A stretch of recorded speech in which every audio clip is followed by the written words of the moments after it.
All right, I think we are live right now.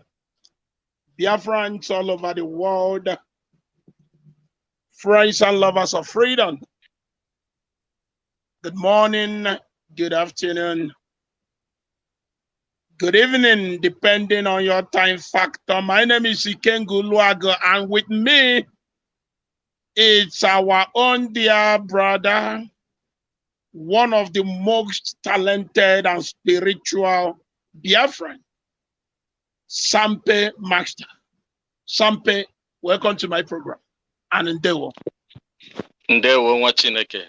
Ndewo. Ndewo. Okay, now, Biafrans all over the world, let's do this.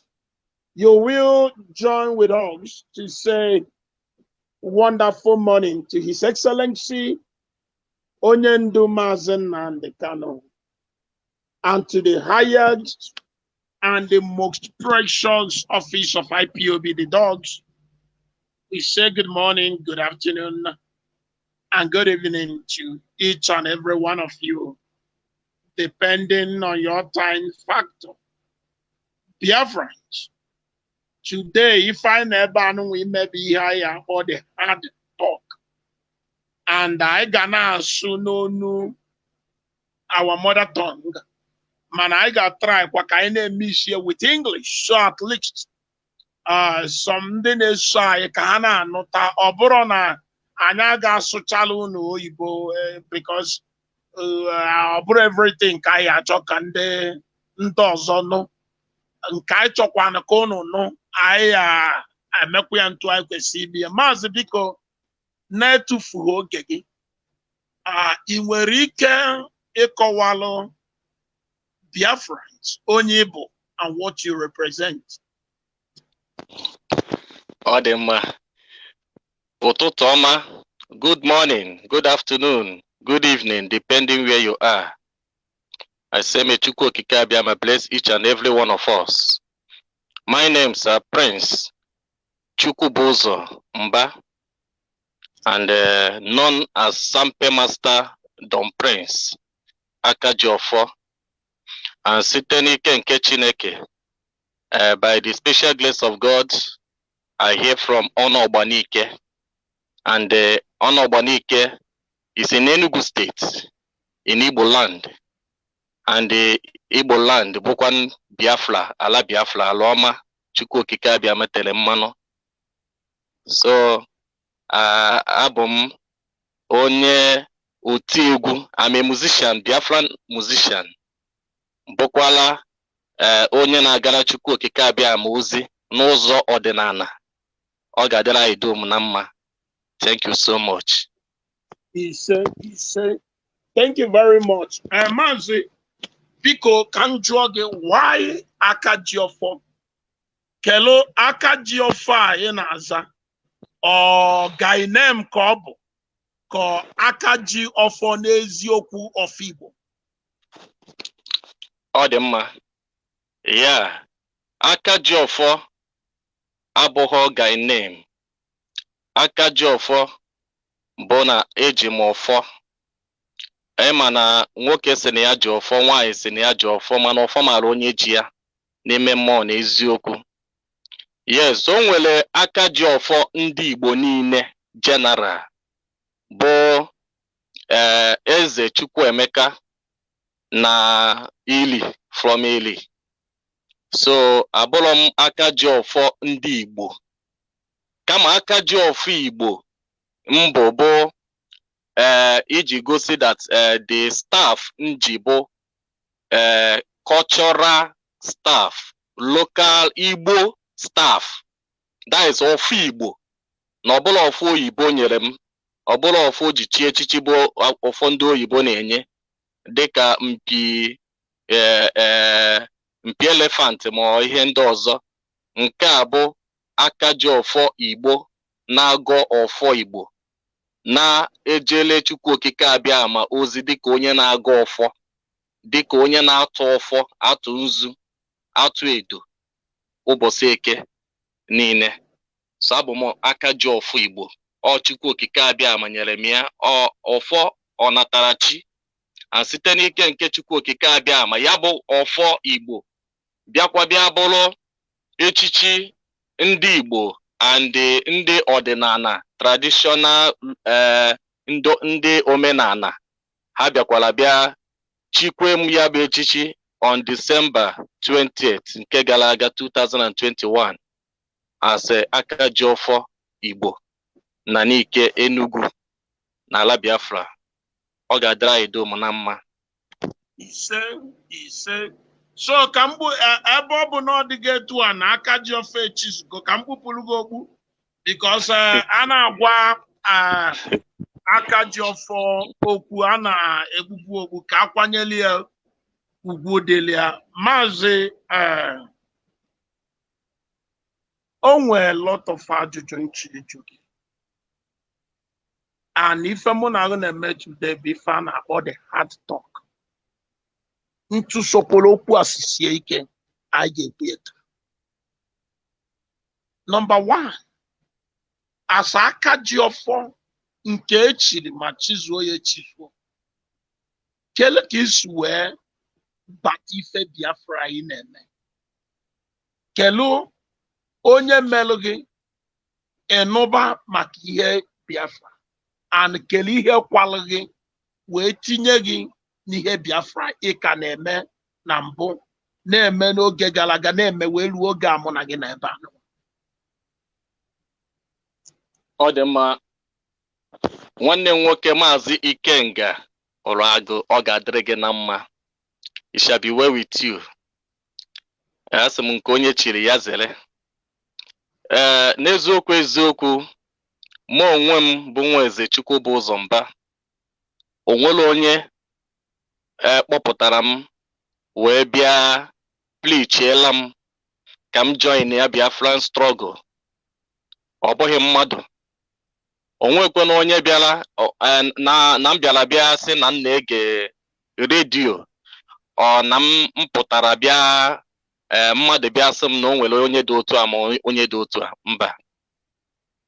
Ọ n'afọ 2011 o nwere nlọ anọ m na Spain because na Spain ka m bezi na Salamanca Spain.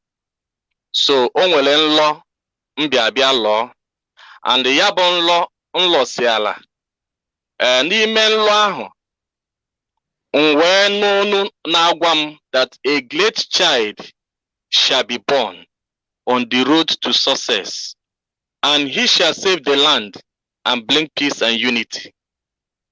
So because of that voice nọrọ and otu m si lọgasịa dị nlọ and otu o si kọwagasịala m about that great child na ọ na-aga ịga amụ, the way o si kọwagasịala m ihe ndị a niile. So ntetụla n'ụtụtụ zizekwa dị nlọ ezesie m dị nlọ and some of my people bụ ndị maala na nlọ m na-eme wee sị m that na mkpekwa ekpere mgbe ahụ onwebedo onye bụ n'obi nọọ onye ndu ka ọ na-ekwu okwu ya. So ka mkpe ekpere na dị nlọ a nwere ike ọ bụ na o nwere nnukwu ihe na-aga ime. So otu ndị mmadụ si kọwagasịala m dị nlọ buru ibu. So wụta aka na 2013 and 2013 a anọ m mgbe ahụ abatara m Biafra land. Ka m batara o nwere egwu m chọrọ iti maka n'oge mbụ ana m akụ egwu ụka and na-akụ egwu omenala. Ana m akụ egwu ụka and gospel high life. So egwu ụka ka ndị mmadụ ji makebere m. So ka m batara wee baa studio ka m gụọ egwu. The studio engineer said that na anyị ga-ehi ụla ka anyị nwee ike zuo ike maka all night ka anyị ga-arụ. So mgbe m na-alalụ ụla m bịakwa lụọ na nlọ ọzọ. Ọ bụkwala the same voice na-agwa m okwu gwakwala m okwu again. Same that a great child shall be born on the road to success and he shall save our land and bring peace and unity. So mgbe ahụ ọ gwasịala m okwu a wee kpọziala m afa nọọ ihe ọ kpọrọ ọhamadike kani. Ọhamadike kani. Ọkpọrọ m na ọhamadike ka ani. So Nnamdi Kanu. Ọ dị nnọọ ka ọ na nlọ ahụ ka mụ na ya anọ na nlọ. And n'ime site na n'ime dị nlọ ahụ nlọ. Wee fụ ọgba aghara ka ọ dị, wee fụ ka ọbala ọ na-anọ ọgụ ebe niile. Ọkwọfụ ọbara dị. Mbịakwa na ọ n'ime nlọ ahụ wee fụ dat na Goodluck Ebele Jonathan na-aga ilitu. And two, na another president na-aga ịbanye. President onye nwụrụ anwụ na-aga echi as a president. So all these things niile arụsịa na ọgba aghara war ga-adị. Mgbe m bịa lụsị all these things, I have to come online, mbata na Facebook, bịa share kwa dị nlọ, just detie ya, wee post ya. Many people comment, onwere ihe ndị mmadụ jikwana ya wee kpọrọ mgbe ahụ. Onwere onye ji ya wee kpọrọ anything. So, and time a na-aga. Ka m bịa binye na dị nlọ. O nwere egwu m na-agụ n'ime dị nlọ ahụ. About that great child, awesome that na a great child shall be born. So wee binye wee gụọ dị egwu. Ozugbo m binyere, I have to wete camera video nji wee video wee na-ekwu kọwasịa dị nlọ. Bịa banye studio ahụ. Ihe bụ first egwu mbụ ụzọ go that day na studio. A great child shall be born on the road to success. He shall save our land and bring peace and unity. Otu a ka m si wee gụọ dị egwu mgbe ahụ. So gosia dị egwu, post kwu ya. So and the ways wee gụọ dị egwu, ige dị egwu mgbe ahụ. I don't mention name because amalọ m anybody. Amalọ m Nnamdi Kanu. Amalọ m IPOB. So wee gosia that egwu ahụ, wepụta ya, tinyeche ya online. Dị egwu ọ dịrọ ka o move. Dị egwu emove at all. So ọ na-adị. After 3 weeks or 3 months, m bịa lụsịa dị nlọ. Nlọkwa nlọ ọzọ gbasara the same thing ahụ nlọ. And egwu nnọzọ na-agụ na that nlọ wee bụrụ ụmụ Igbo niile bịakene Biafra anatago, Igbo onwe mmadụ nnọọ, Igbo onwe mmadụ anatago. So ozugbo m bịa gụsịa dị egwu na nlọ Simba. The thing o nwere ụtọ dị m. Mbịa gwa my producer na o nwere nlọ and two na egwu na-agụ.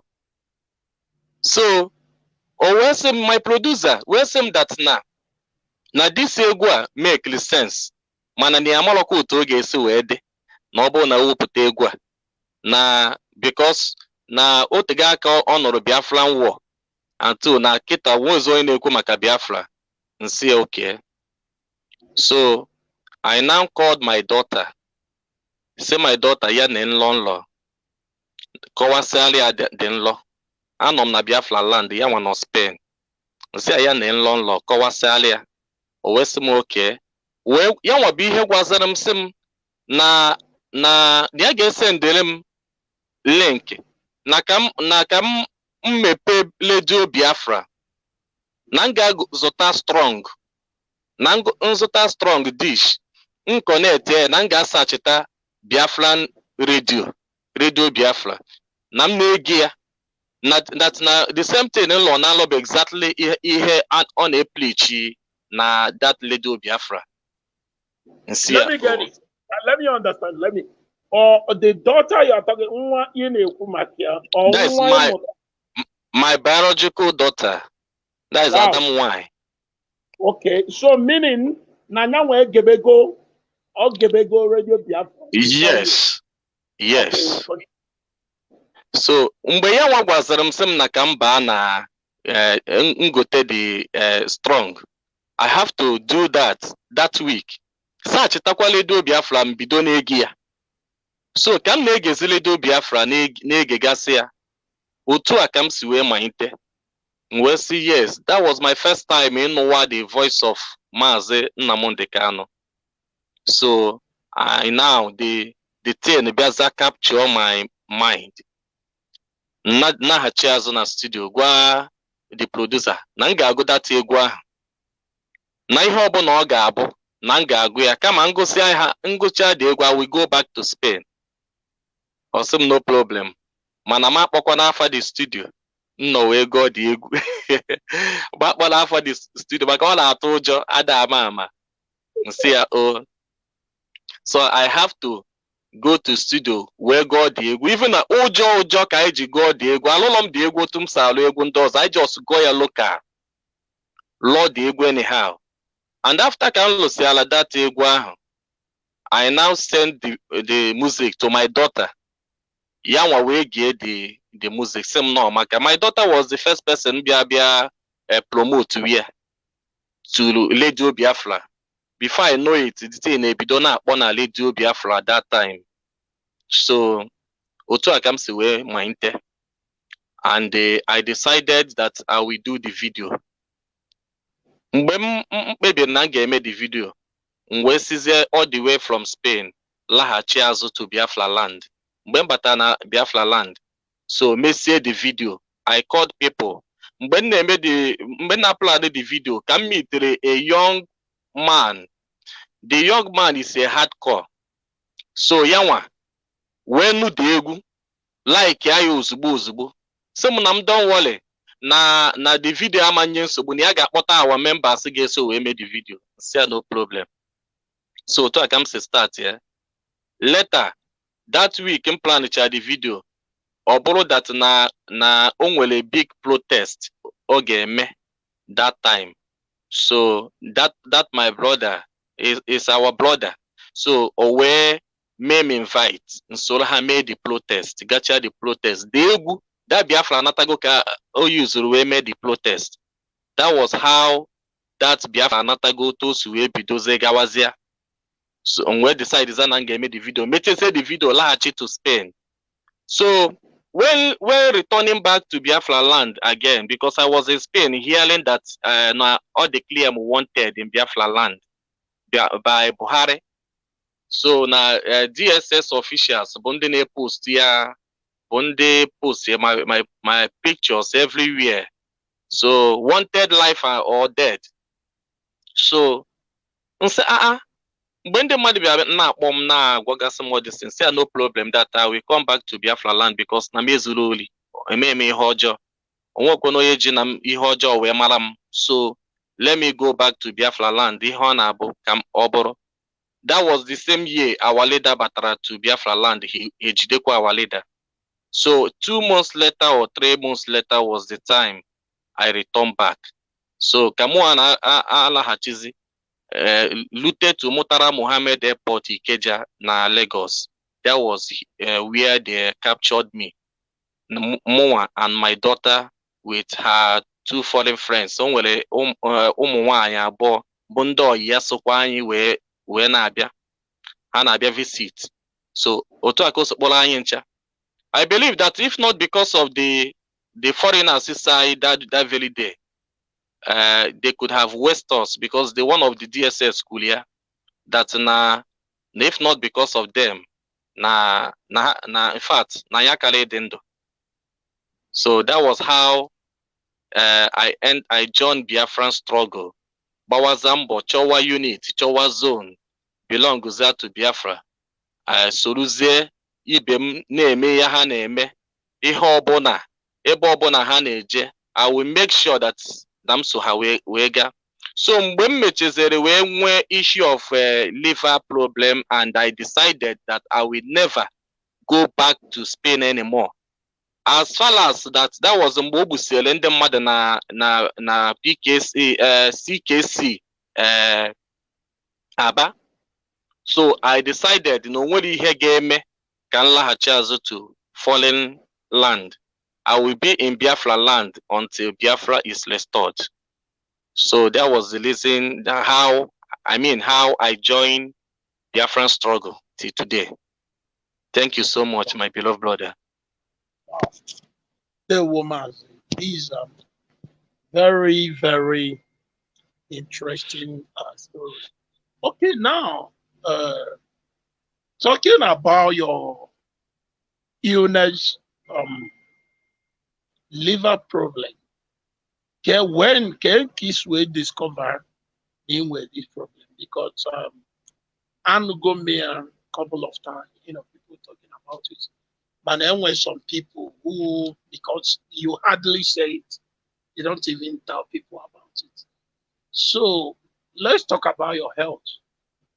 Okay, how are you managing it, and how are you feeling now? My brother, I bless the Almighty Chukwu Okike Abịama for my life because Chukwu Okike Abịama ji ndụ jiri ihe niile. Onye sị na Chukwu Okike Abịama adịrọ ndụ, onye a na-atụ asị. Chukwu na-adị ndụ, ọ ga-adịgide ndụ ruo mgbe ebighị ebi. Ya bụ Chukwu Okike Abịama mere na ndị ndụ taa. Yeah, in terms of my health issue, in 2010, I undergo kidney infections. I enwere fatal accident in 2004. And that 2004, because I was once, let me just say, a minister. I have a ministry as a pastor. And in my ministry, in fact, I'm going to say that a lot of people have a lot of challenges. And then I'm going to program everywhere. So many people don't know that I was a pastor before. And it was because of the same challenges. Even that no that side I blow my core. So I have to channel my call ebe okwesịrị ịbụ. So towards that 2004, I got a fatal accident on my way coming back from Benin. So the motor I banye n'ime ya nwere nnukute accident and dakpuo n'ime mmiri. Onye ọbụla wee nwụọ. Mmadụ niile nọ na the motor nwụrụ anwụ, including me. Mụnwa na onwe m so na ndị nwụrụ anwụ. And see from that the place ebe anyị nwere the accident wee buga anyị to mortuary. I was took to mortuary, St. James mortuary dị na Edo. So later, see from Edo mortuary bring me back to Enugu State mortuary, Park Lane mortuary. So I was in mortuary for months. So before, a na-ekwuzi okwu otu ọ ga-esi bunata m nye m, otu ọ ga-esi nye m before Chukwu Okike Abịama wee napụta m from the mortuary. So that was how otu m si wee bido nwewezie the kidney infection because of some chemicals ndị mortuary attendants gbachara m that time, and some certain chemicals were the cause of that kidney problem infection nwere.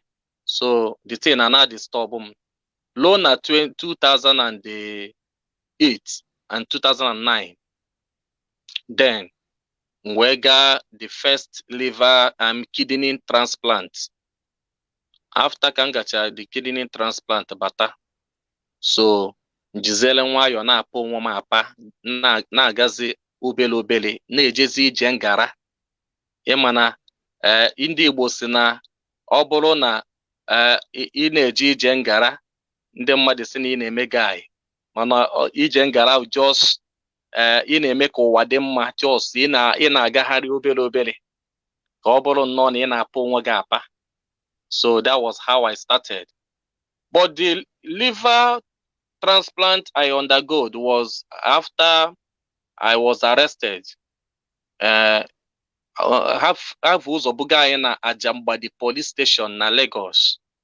So from Ajambadi police station ebuga anyị to Abuja. So mgbe ha bugara anyị na Abuja, na that Abuja ka m nọ mgbe ha na-atọcha m, ihe ha ji wee jọji amụ bụ that na m joinere a group na fight federal government, and two, na ha fọrọ m on so date ka m ji flag wee na-akpagharị wee na-agụ egwu against the federal government, that not treason, no na m committed treason felony. Ọkwa ọkwa treason ka ọ na-akpụ ya na m committed. So asị na m committed, so ihe a ka ha ji wee judge am about 4 count charges ka ha nyere m. So ihe a ka a na-ata m afọ na the cell ebe m nọ. Cell ebe m nọ dị different from ebe my daughter na ndụ nke ọzọ nọ. Ebe ha kpọgara m nwa bụ na cell 1, ebe ndị hardest criminals nọ. Ihe ha megasịrị m. Then onwe mgbe ha kpọpụtara m na-atọcha m, o nwere injection ha gbanyere m n'ụkwụ. Injection ha metara ha gbara m n'ụkwụ. That injection ha gbara m n'ụkwụ, even last year ka nka gara operation nke ahụ, nka gara ga wepụ because the thing zara m ụkwụ since ha gbara m that injection n'ụkwụ. So the thing na-enye m nsogbu. That injection ha gbara m n'ụkwụ, that chemical ha gbanyere m bụ the cause of this liver problem m na-enwe. The thing cause all m hepatitis.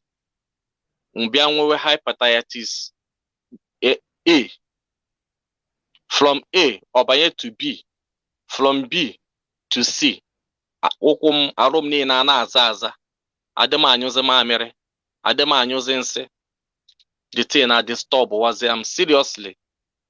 Mgbe o mezili lab chọpụta nọ hepatitis C, ha nwa n'onwe ha agwarọkwa m. So otu a ka a sị gba m nkịtị. All from the day abịaziri the last court anyị gara, that was the day the judge bịara bịa discharge our charges and the quit ha ncha niile, say that na charges enyere m enwere isi na ya full anything bụ ihe nkomiti nwere ike warrant ịbịa dute m na court ya. So just like that, abịa grant ya bail. So immediately o bail m. That day o bail m, the day m gbara straight to India for the operation. From Abuja straight to India. Otu a ka m si wee ga that liver transplant.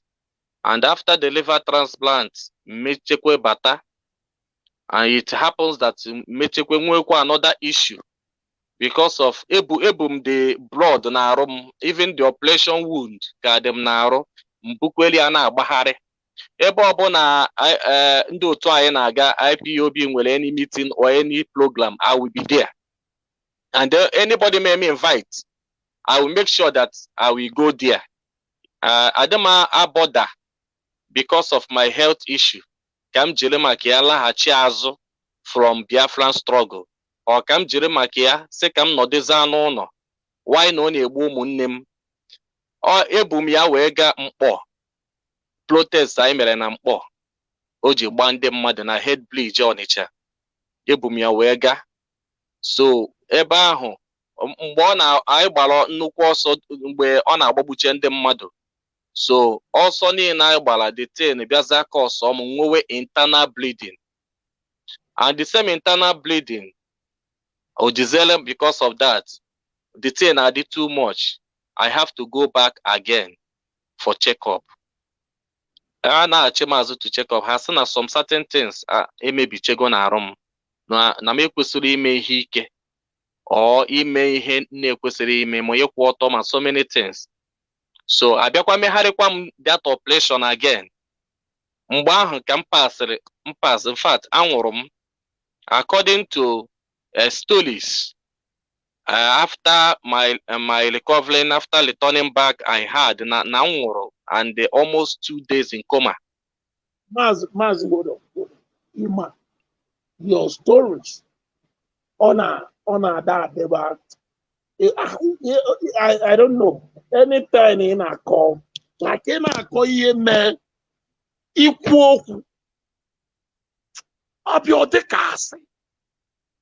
Like on wake your story now, since in Jamaloni.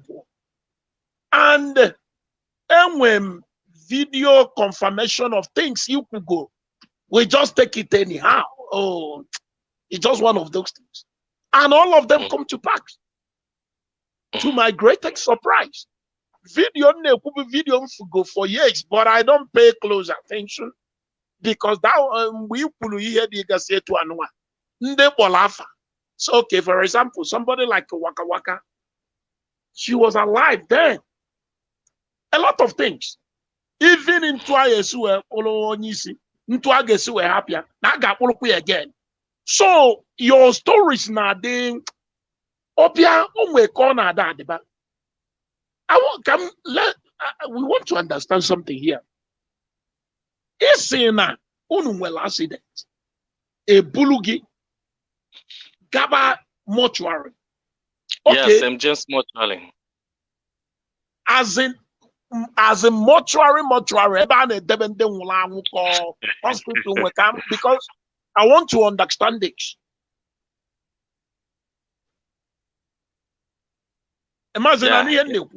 Yeah, yes, actually, because I will show people your video that will shock them. Because excuse me, now. People are maybe because your story na deka on a deka just something just to cook the way in a very simple thing, you will just say it as if now that thing but it's what happened. You are just saying this reality. You are telling us what happened. So now, Achom Kinyai, because this interview will go down to the history. Onya Kanjuechoki, now we have the privilege to be with you. Can we the accurate information of what happened? So tell me, Ebujeligina mortuary as in ebe people and what happened? All right, Obugalam na St. James mortuary, Edo State. So and n'ime the mortuary ka o mechara buru m buta to Enugu State mortuary, Parkland mortuary Enugu. So that was in 2004. So mgbe o butara m na Parkland mortuary, anọ m na mortuary. So it was let me just say in the morning or in the night, just in the morning, because all could go 12 a.m. 12 a.m. Yes. So I just wake up. Wherefore when mbịabịa for onwe ka m nọ n'ime ajina m ana, adị m naked. Mfa another person jina m na ọ dịkwa naked. Fụcha ndị ọzọ, fụcha other people. So mgbe m pụtara bịa mepe o nwere a drawer ọ na-akpụ ya aka. So on unlock or as in your physical self. Physical. Okay, so continue. Ka m kpọ the thing aka wee fụcha ndị nọ n'ime ya. That was the time I discovered ebe m nọ. Because I was thinking maybe na m na-alalụ ụla.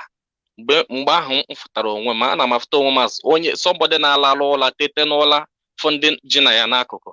I was thinking na m na-alahụ ụla. nọ n'ụla ka m si wee teta.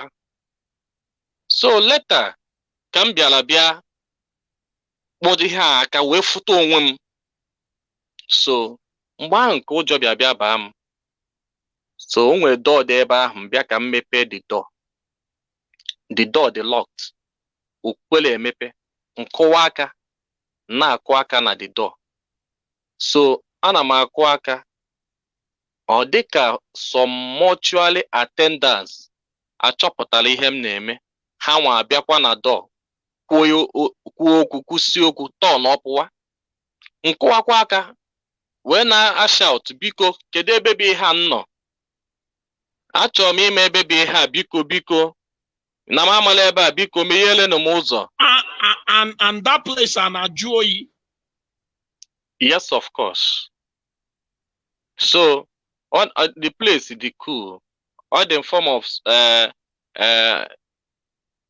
it's in form of cold. Oh, yeah. It's a cold room. Yes. So mana ọ dị eju oyi too much ka cold room. Okay. Otu ahụ. So after ka m bịa na-eti mkpu a, the young man kana ha bịakwa akwụchie ihe ha ga-ekwu ha pụọ. So I have to ịdị na force the door, force na force the door, na-akwashi ike. Mbịaza gbaa ya ụkwụ ka m bịa ọkwa mpụta arụ m na-asụ ya. So the man ọpụta ọbawa mba, si shut up, come on, go and rest. Ịmala ebe unu nọ. So ọ na-ekwu, ọ na-eme some like a cantation, cantation, yes. As if no, he's talking to spirit.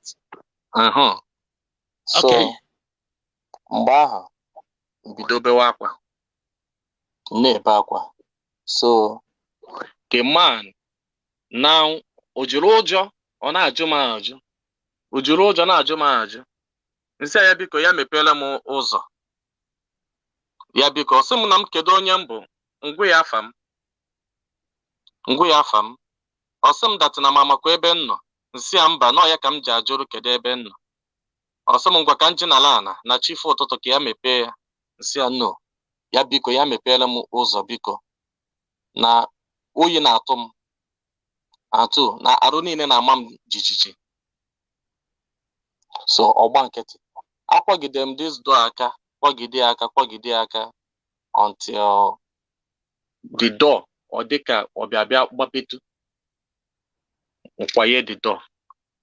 Apụtazịa m, ndị niile n'ebe ahụ, onye ọbụla, onwedo onye bịara m nso, ma ndị securities, onye ọbụla nọ far distance. So mbịa pụta. Mgbe m na-apụta, the other man wee sị ka m nọdụ ebe ahụ m nọ, ma bịakwana closer again. Even ma ndị security asị m abịa na closer, ha eweta something ha wetere bịa, ha pụtakwa efe m the thing, emekwe incantation, mekwe some incantation, emechekwa efekwa m the thing. Ebe a nọ ka m nọ na-asị ha biko ha egbukwana m egbu, na onwekwa ihe m mere, onwekwa onye mmejọ, n'aka m dịka ọcha. Ya biko na abụkwa m nwa n'ike n'Enugu steeti, na onwerekwa onye mmejọrọ. Ya biko ha biko kedu ihe ọjọọ m mere ha egbukwana m, because I was thinking maybe na ha kidnapụrụ m kidnap. So mgbe ahụ the other man got courage wee bịazie closer, fee m ihe o fere, kwucheche mụnwa adamanụ n'ihe ọ na-asụ, mecheche ọfọ na onwere anything before ọ gwazi onye asị ya na onye a na ọ dịkwa ndụ, ọkwa ndụ ka ọ dị, na ọnwụ ọnwụ. Ọ sị ka ekwenụ mgbe o butere ya, ọ sị na omegokwe months o butere ya. So the man jụọ m na ma bụ onye ebe. Nsị a na mba onye ọnụ ọgba n'ike. Ọ sị m ebe na ọnụ ọgba n'ike. Ngwu ya. Ọ sị m kedu onye mụrụ m. Ngwu ya. Ọ sị m ka otu oge esi locate my family. Ngwu ya. O wee sị m okay.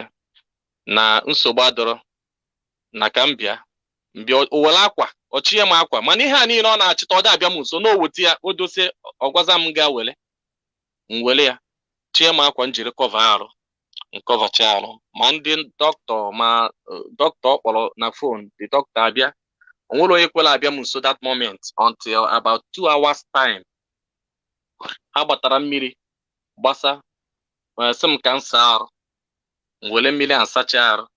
That was how ha ji wee ọ dị nnọọ ka ha batara to their senses wee bịaza nabata m.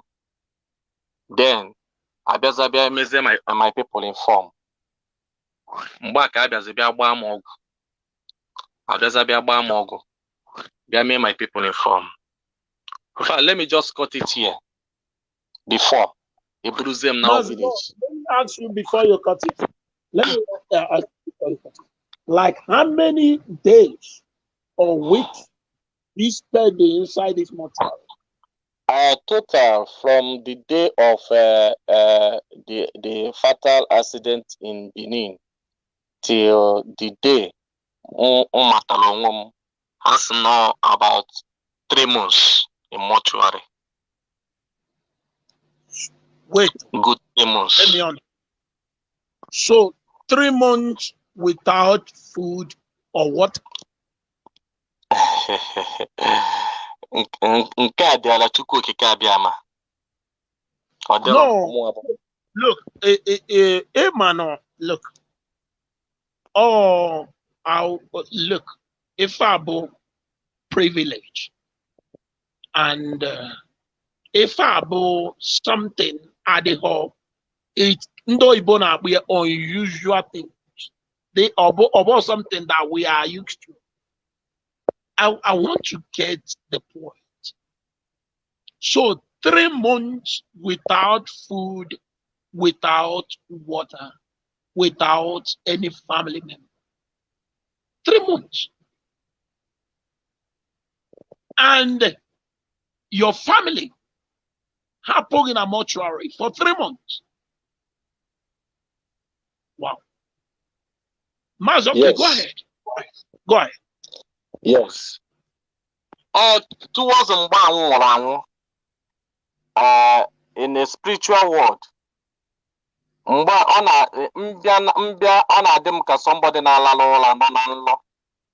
and that was how the word Sampe started, because I met a woman that called me Sampe, and that woman was the woman that named me Sampe, and she taught me how to play. Also,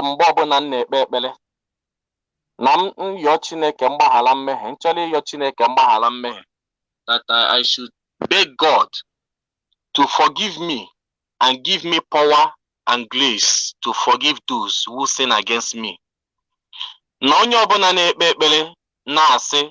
Father, forgive me as I forgive those who sin against me.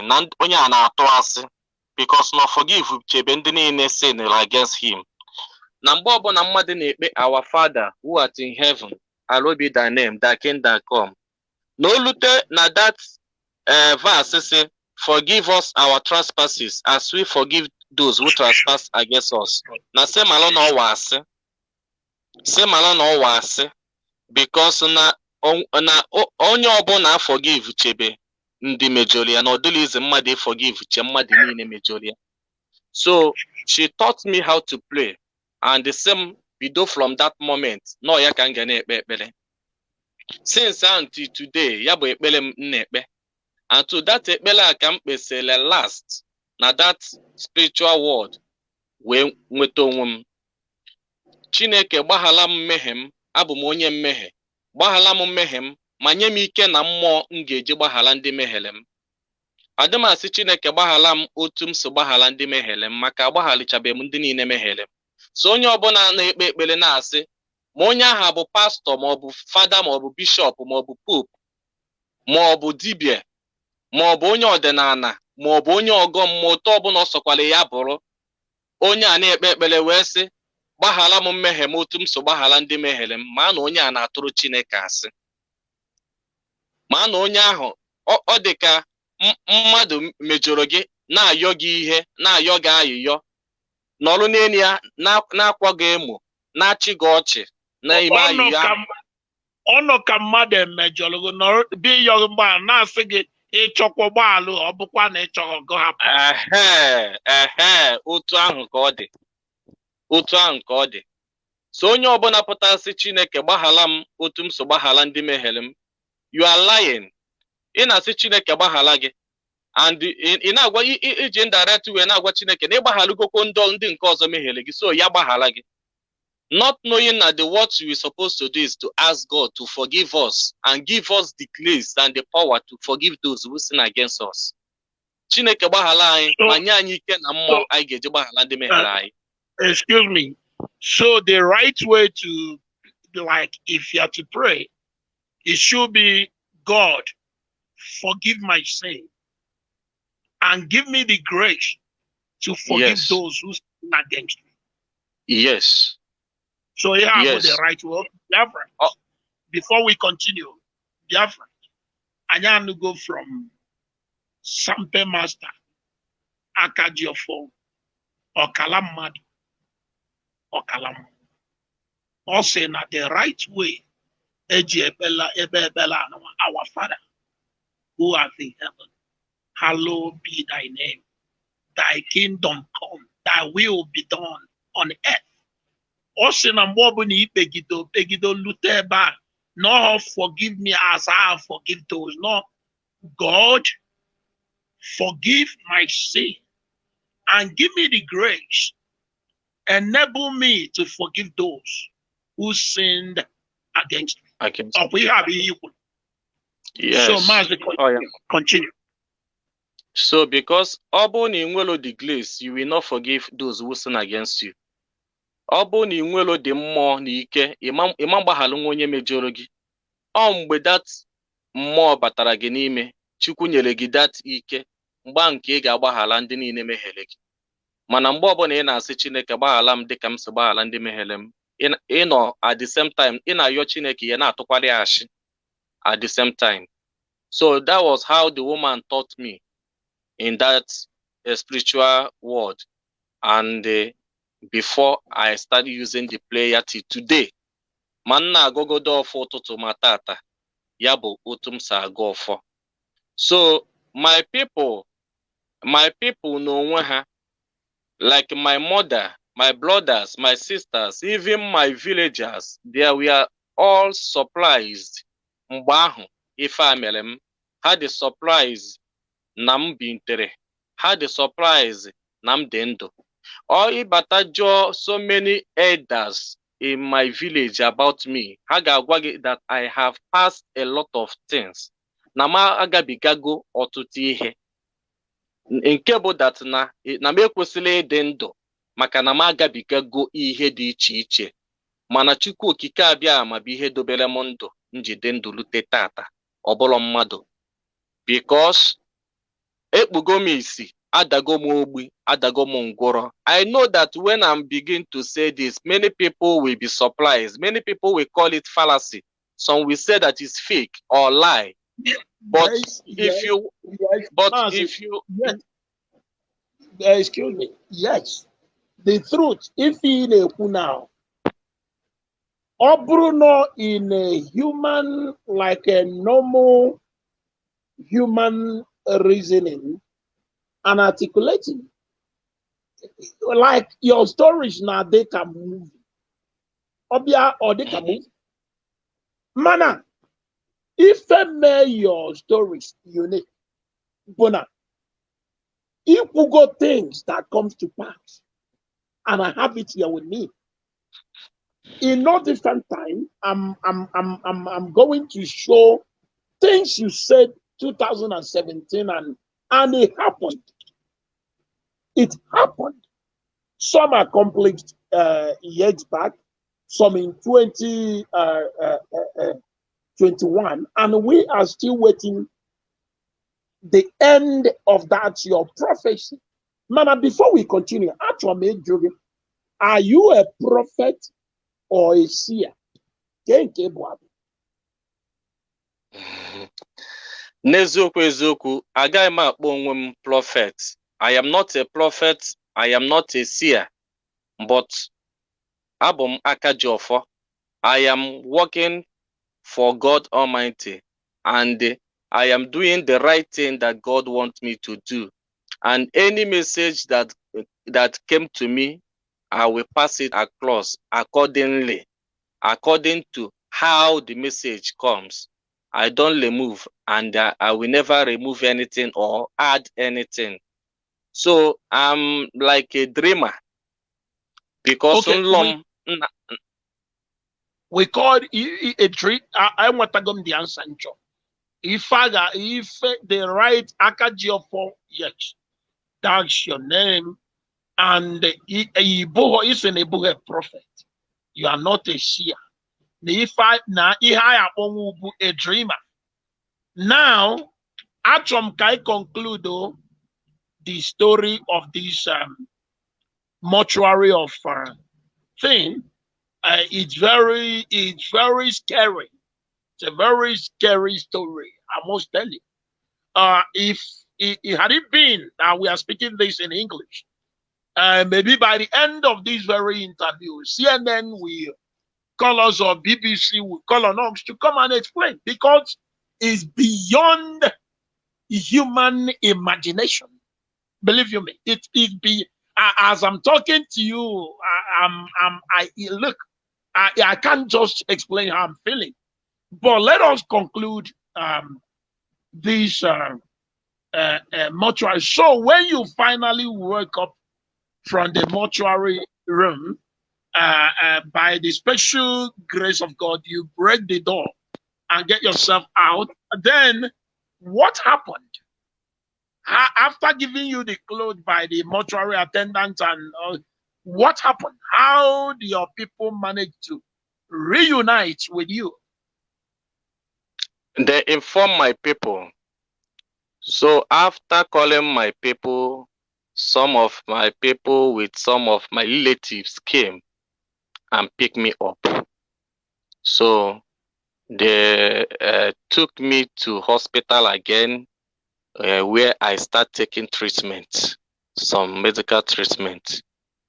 So Mbidoze take was some certain treatment, because because of that chemicals them now, the thing makes them, I start suffering from many things. Even nna akwa ụkwara, nna akwapụta ọbara, and nna anyụ mamịrị, nna anyụpụta ọbara. So anyụrụ m ọbara too much. Anyụrụ m ọbara ọfụma, nna anyụ mamịrị, nna anyụ ọbara, nna akwa ụkwara, nna akwa ọbara. And nke a disturbed m, and almost 2 years. It took me 2 years before I recovered. So that was how my people got informed that this is what happened, that Chikuboza has wake up from death. Wow. So we are having a kind of a spiritual connection here.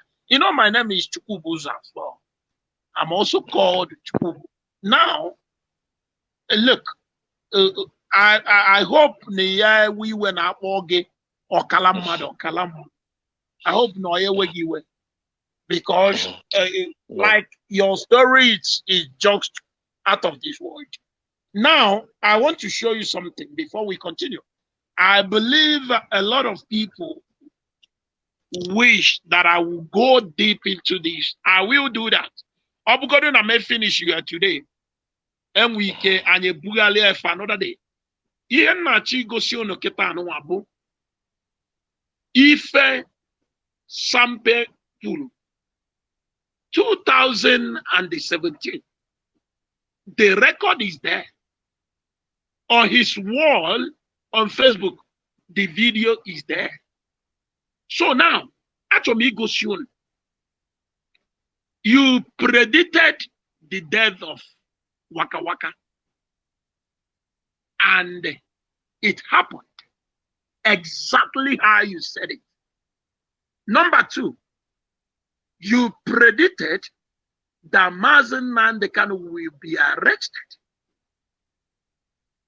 And after they will release him, and he will be rearrested again. You predicted that. And you predicted the birth of unknown gunmen.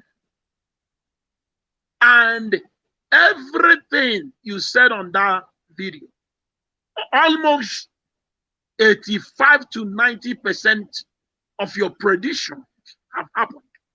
We are just waiting for the last one. So now, what I'm going to do, I will play your video step by step. So I will question you concerning this video. So now, Biafrans all over the world, I want you to watch. This is Sampe Master. Now, listen to him. And when I came back yesterday, when I come back from the house of those people, men, I was sleeping. So in my dream, it's like I started suffering something I was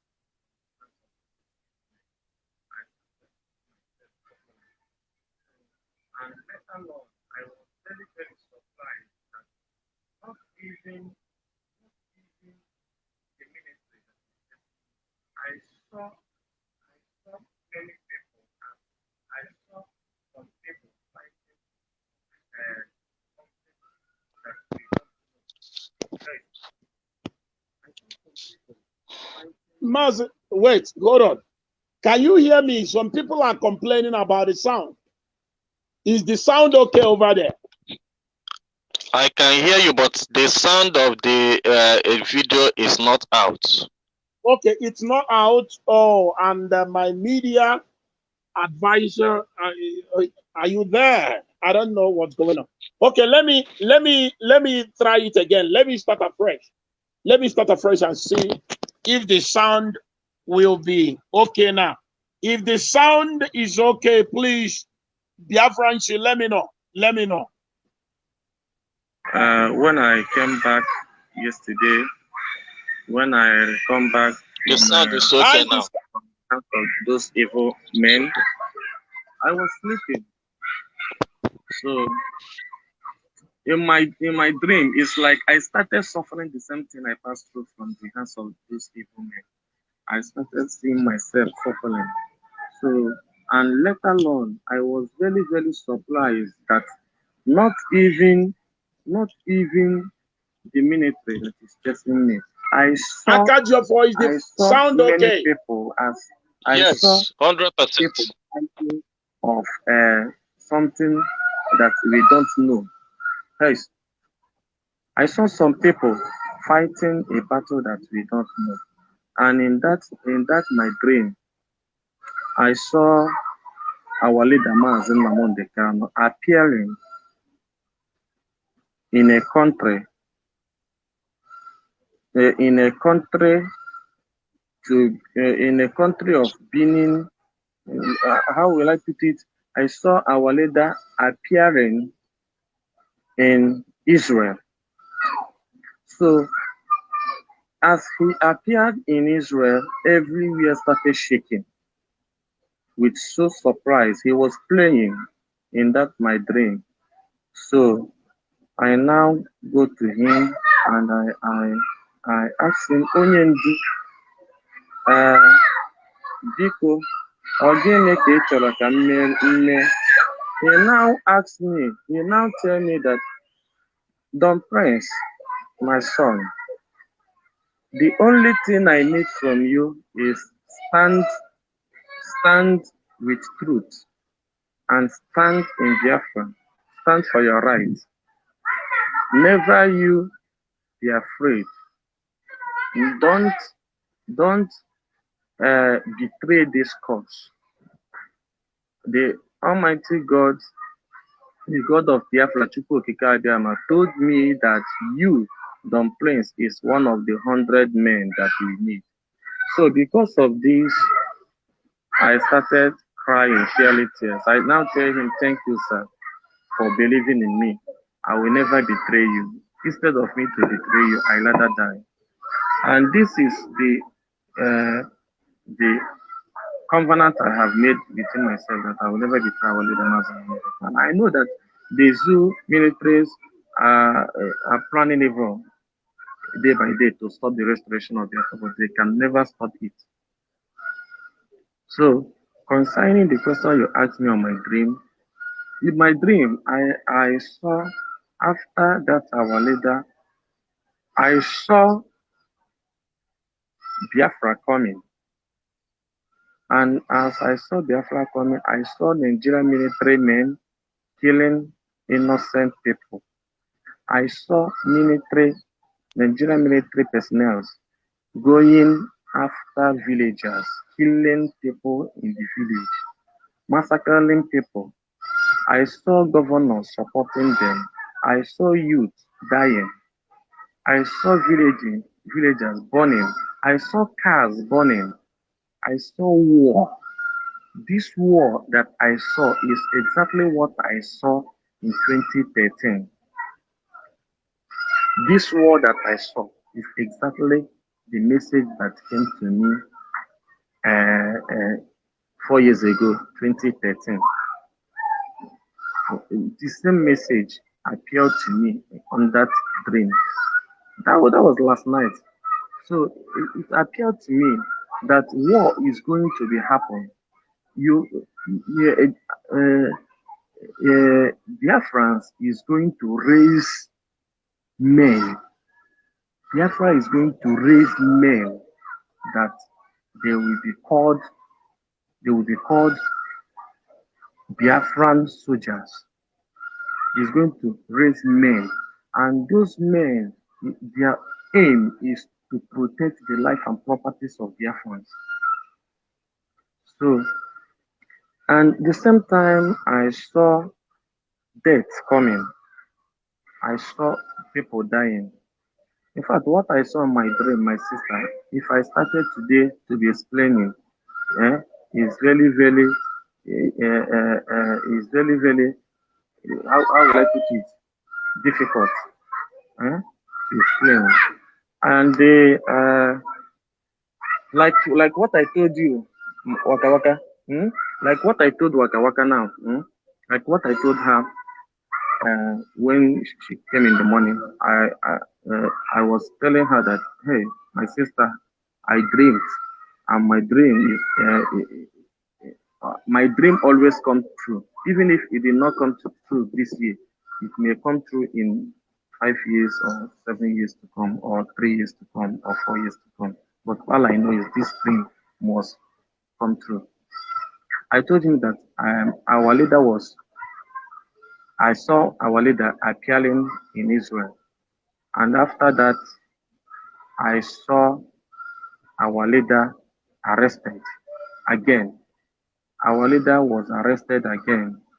The country where our leader was arrested again is a small country but African country. Just I saw our leader, he was arrested and was about to be killed. Later on, I saw him on that dream that they later took him to Buhari. They brought our leader to Nigeria. And when they brought him to Nigeria, they took him to prison again. So I was telling this to her. She said, I told her that this is what will happen. Is it not what I told you? So just, so look at that.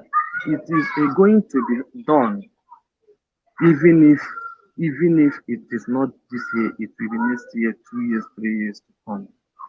And after our leader was arrested, he was took to, he was brought back to Nigeria, and after that, everywhere started shaking. The world was silent for some seconds and started shaking to the extent that everybody started supporting Biafra. I saw our leader coming from the prison again, appearing with a Biafran flag. I saw Biafra coming, rejoicing, the people of Biafra rejoicing. But never forget that bloodshed will be done in Biafra land, whether good or bad. People will start killing themselves, more especially those soldiers that we release will start fighting against the evil ones. And another man, another group is going to be out. Those groups that will be out will be those that will be, I mean, let me explain it. I'm sorry, na asụsụ Igbo ịma na oyibo bịara abịa. Amachọrọ m oyibo na-afịa m arụ. So let me speak in the one you can understand.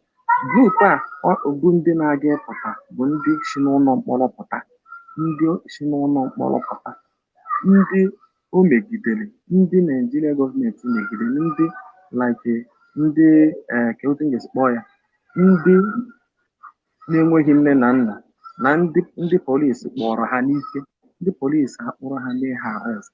So bụ ha ebubo ha tacha afụfụ sọfacha from Nigeria gọọmenti from prison, emechie wee release ha, ha gaza fọmụzia group fight was against police and army. This is what I saw is going to be happen. Go and write it down. There are a group that is going to be out, and that group, their aim is to fight Nigerian military soldiers and military police, and their aim will be to kill any man on uniform. Write it down. My vision always come to pass. Just write it down. Today is 4th November, Saturday, 4th November, 2017. Go and mark my words. Waka waka, just write it down. Should in case of I die tomorrow, you just remember this my prophecy. Remember this is going to be done. Understand? But like I'm saying it may not be this year, but next year, 2 years to come. So yes, of course. The question you asked me before, like this number 3 question you asked me, I'm going to answer the question in a way that you understand it. Yes, they gave me the sum of 40 million naira, but I wasn't sure whether it's 40 million naira or what. Do you understand me? There is what they put from the amount that this is 40 million, but for me, I'm not sure whether it's 40 million naira. The man said that this is 40 million naira. Go to studio and re-sing the song. I said over my dead body, I cannot do it. So I don't think I can do such thing. Nothing at all, nothing on this earth will stop me from singing for my nation.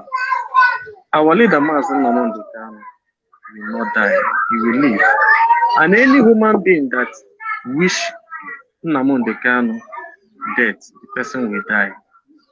You understand? Our leader, Master Nnamdi Kanu, he will not die. He is the director. He is the leader. He is the one, the Moses of our time.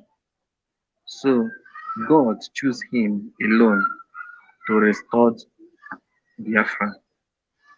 And he is going to restore Biafra. Just that people will die. Many will die.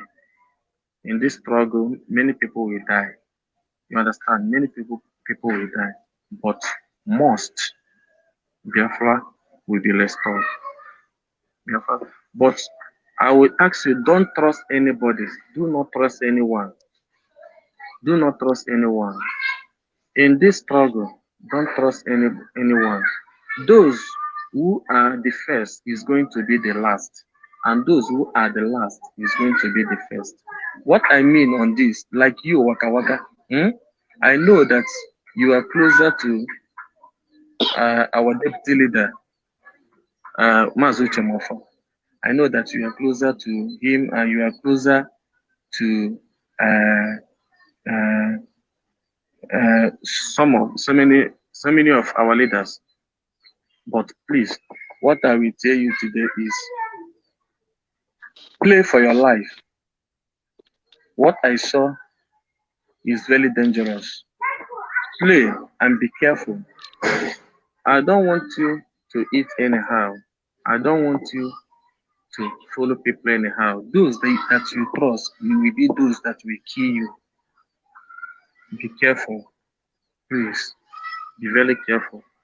My brother, I thank you so much. Maze Chika Austin. Sampe for you, my brother. Wow. You are one in a million. Wow, let me hold it here. Wow. Just wow. Sampe Master,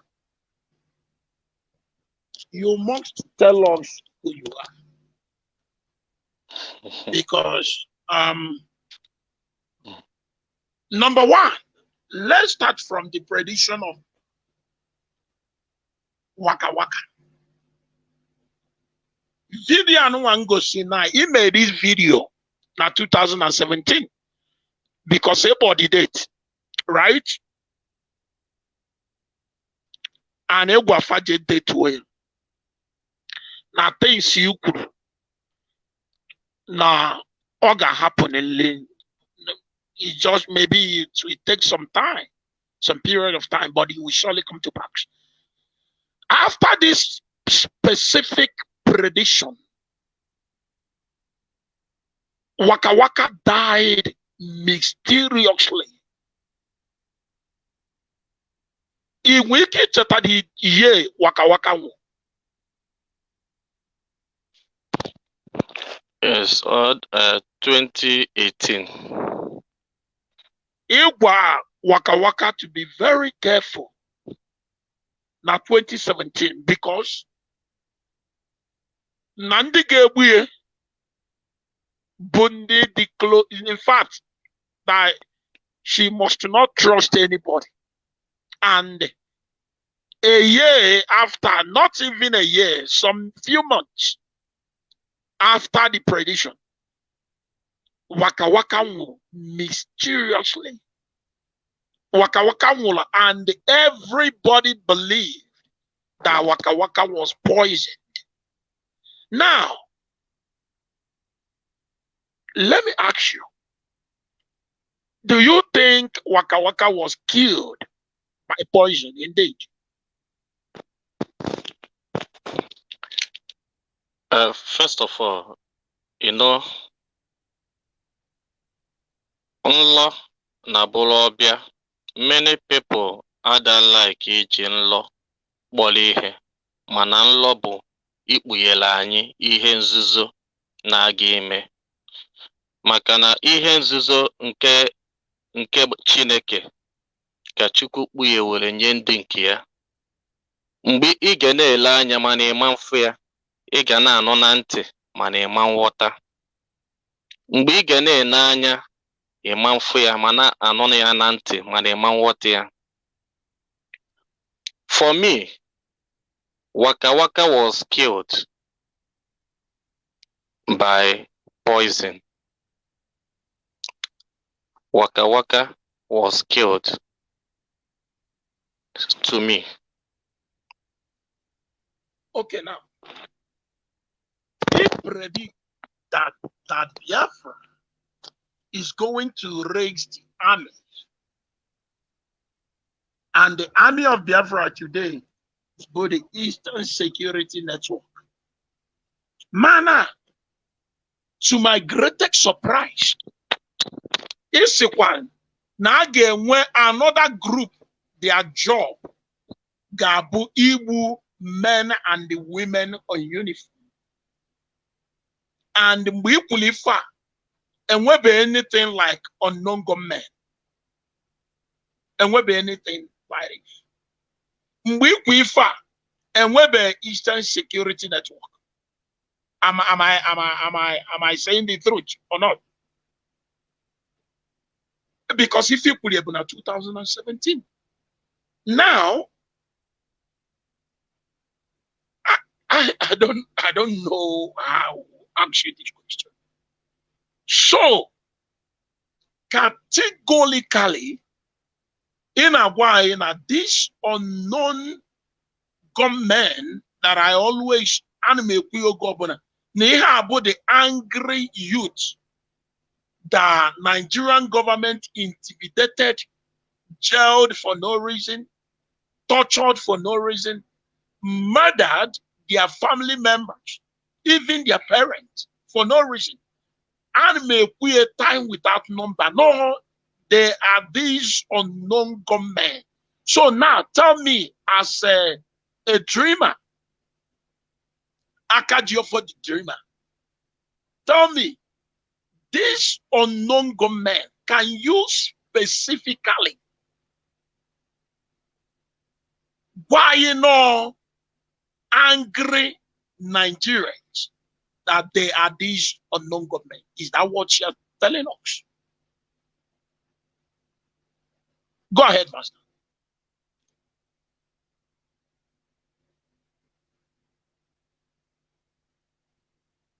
Master, are you there? Hello? All the network Yeah. trip off. Yes. Mana, Can you hear me? Yes, in what my question? Yes. Okay. Yes. Okay. Ọ dị ka ihe m kwuru na mbụ n'ihe nzuzo nke alaeze Chineke ka okpu ya were nye ndị nke ya mgbe ha ga na-ene anya mana ha ama mfụ mgbe ha ga na-anụ na ntị mana ha agaghị aghọta. Unknown gunmen to me is angry youth, like you said, is angry youth. For example, Imana ọ na igele the prophecy to the end. Ọ na igele to the end. Like when now watch here now, I find out that na Maazị Chika Austin and the Maazị Kings na ndị ọzọ ndị vidoro that thing that day. I find out that na the message elulu n'ishi o nwere ebe o lutere wee dị mute. O nwere ebe ọ gagidere voice wee sizie oluluzi n'ishi. O nwere ebe olulu ọ dịka o muturu the voice. Amalom ka igele ya. Yes, okay. Let me finish. Let me quickly complete because of Google. Let me play it. Now listen. Let me play. I still believe in you. You people are the ones that fight for my release, because if not you as a journalist writing, publishing my arrest and other people publishing it, I don't think we'll be alive. I believe that we was released because Almighty Chukwukika Abiyama wants us to be alive to witness the restoration of Biafra. I'm a God sent. So no one is righteous. I am not righteous in the presence of God and in the presence of men, but I can swear for my life that any day in my life that I plan evil against my full principal officer of IPOB, let me die and let my generation perish. Mark my words today. You understand? These words that I said, go and write it down. Today is Saturday, right? Write it down. Today is 4th November 2017. If I ever in my life betray the restoration of Biafra, let me die. Let my generation be wiped out. I will never do it. See, if I that I will betray this cause, I could have corrected the sum of money given to me by Joe Imokwe to stop singing for for Biafra. Waka Waka, you can be any witness. If that I will betray this cause, I will collect the money. You understand? But the money is nonsense to me. The money is nothing. what I want is not money. What I want is good name. Good name is better than silver and gold. I don't want to be in any post in IPOB, and I can never be in any post in IPOB. God forbid. Instead of me to be in any post in IPOB, I rather die. Brother, this thing I'm telling you, just mark it down. I rather die than to be in any post in IPOB. I'm just somebody, a musician, and that is all I will be forever. That is all I will be forever. Just a musician. And not that if tomorrow, remember my words, capture this word. If tomorrow that God says, Don Prince, this is a position that I want you to occupy in IPOB, I will say no, I don't have any choice but to obey the wish of God. Or if tomorrow our leader Mazin Amon the Crown call me, Don Prince, sir, I want you to help me on this side to occupy this position so that Biafra will be restored. Listen, immediately I will do it, because the only man I respected and I will continue to respect to death is Mazen Namundikan. The only man, the only truthful man in this generation that I will continue to respect. After God, Mazen Namundikan is the second. You understand? After God, Mazen Namundikan is the second, no other person. Mazen Namundikan is my God, is my father. As far as I'm concerned, he is my God. And my God, he will be. So, nothing will stop me from singing for my nation, therefore. Nothing.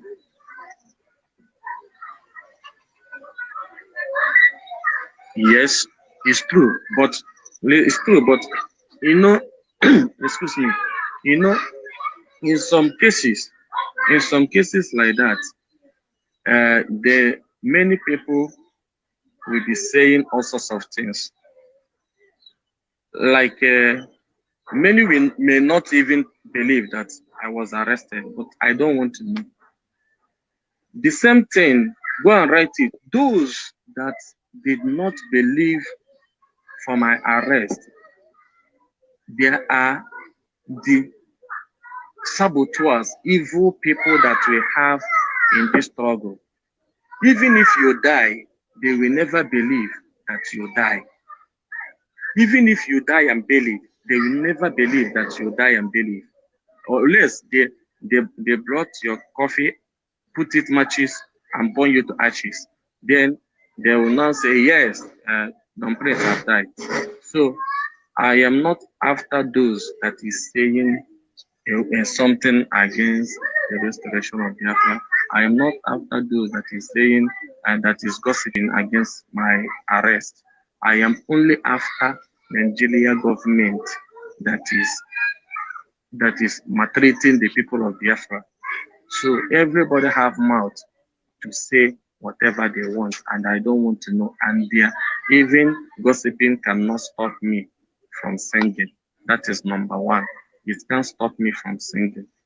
I have told Waka Waka when she was asking me, I told her that people gossiping can never stop me from singing. It can never stop the restoration of Biafra to come.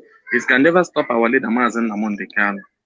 But the best friend of Nnamdi Kanu is going to betray Nnamdi Kanu. This is a prophecy that came to my face right now. The best friend of Nnamdi Kanu is going to betray Mazen Nnamdi Kanu. The only person that Mazen Nnamdi Kanu trusted is going to betray him. So it's better that he forge ahead. Even when it happens, Mazen Nnamdi Kanu should not be afraid. He should continue. All we know is Biafra is going to be restored in our own time. There is no two ways about it. Biafra is going to be restored. So that is all I can say.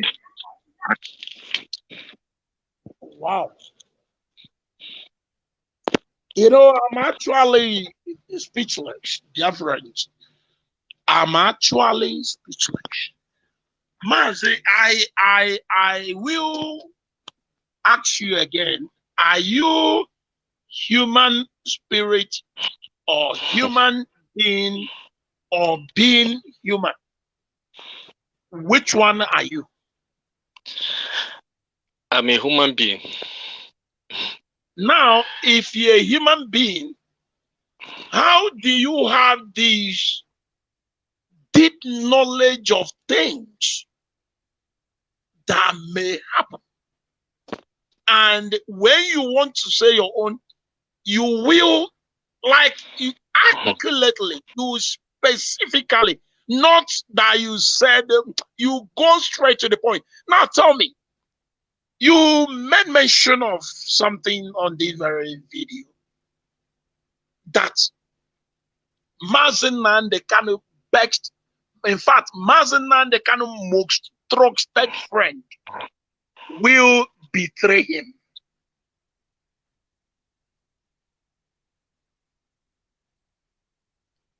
Like really? Like seriously? So, my goodness me. So, are you now telling us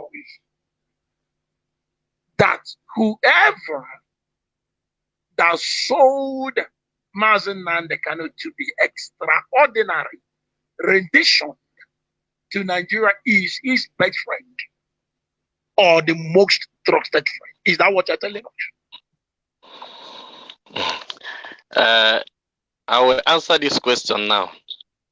But first of all, let me go back to the second question you asked me before concerning the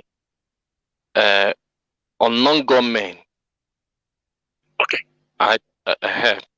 You know, I was trying to say that the video is not complete according to how the video was recorded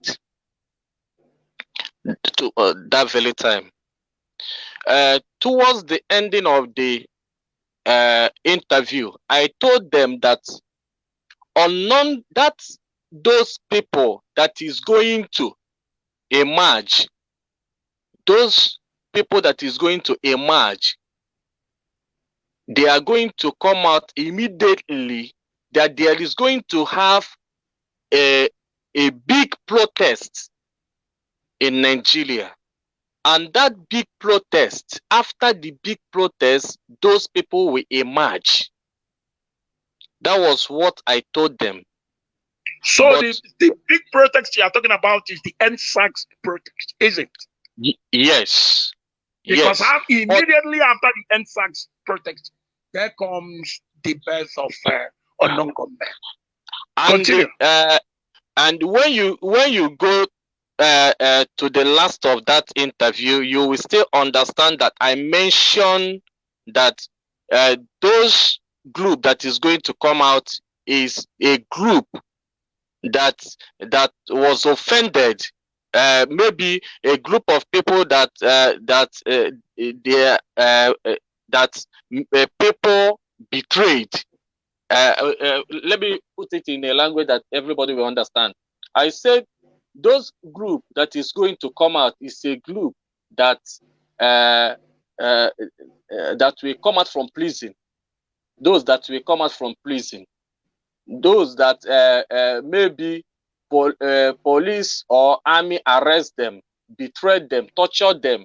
Those that did not do anything and they arrest them and torture them. Most of them.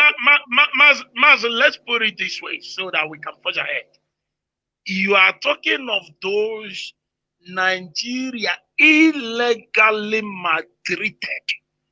For example, yes, like those they killed their brothers during the NSAX, those they killed their brother, those they jailed. Okay, he said no.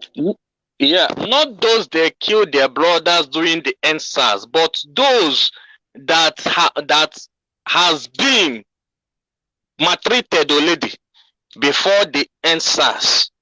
You know, there is a group of people that there is a youth that maybe their youth, the village leaders sold their land and they kidnap them with police, and they keep them to put them inside cell. And many people was arrested because of what they know nothing about.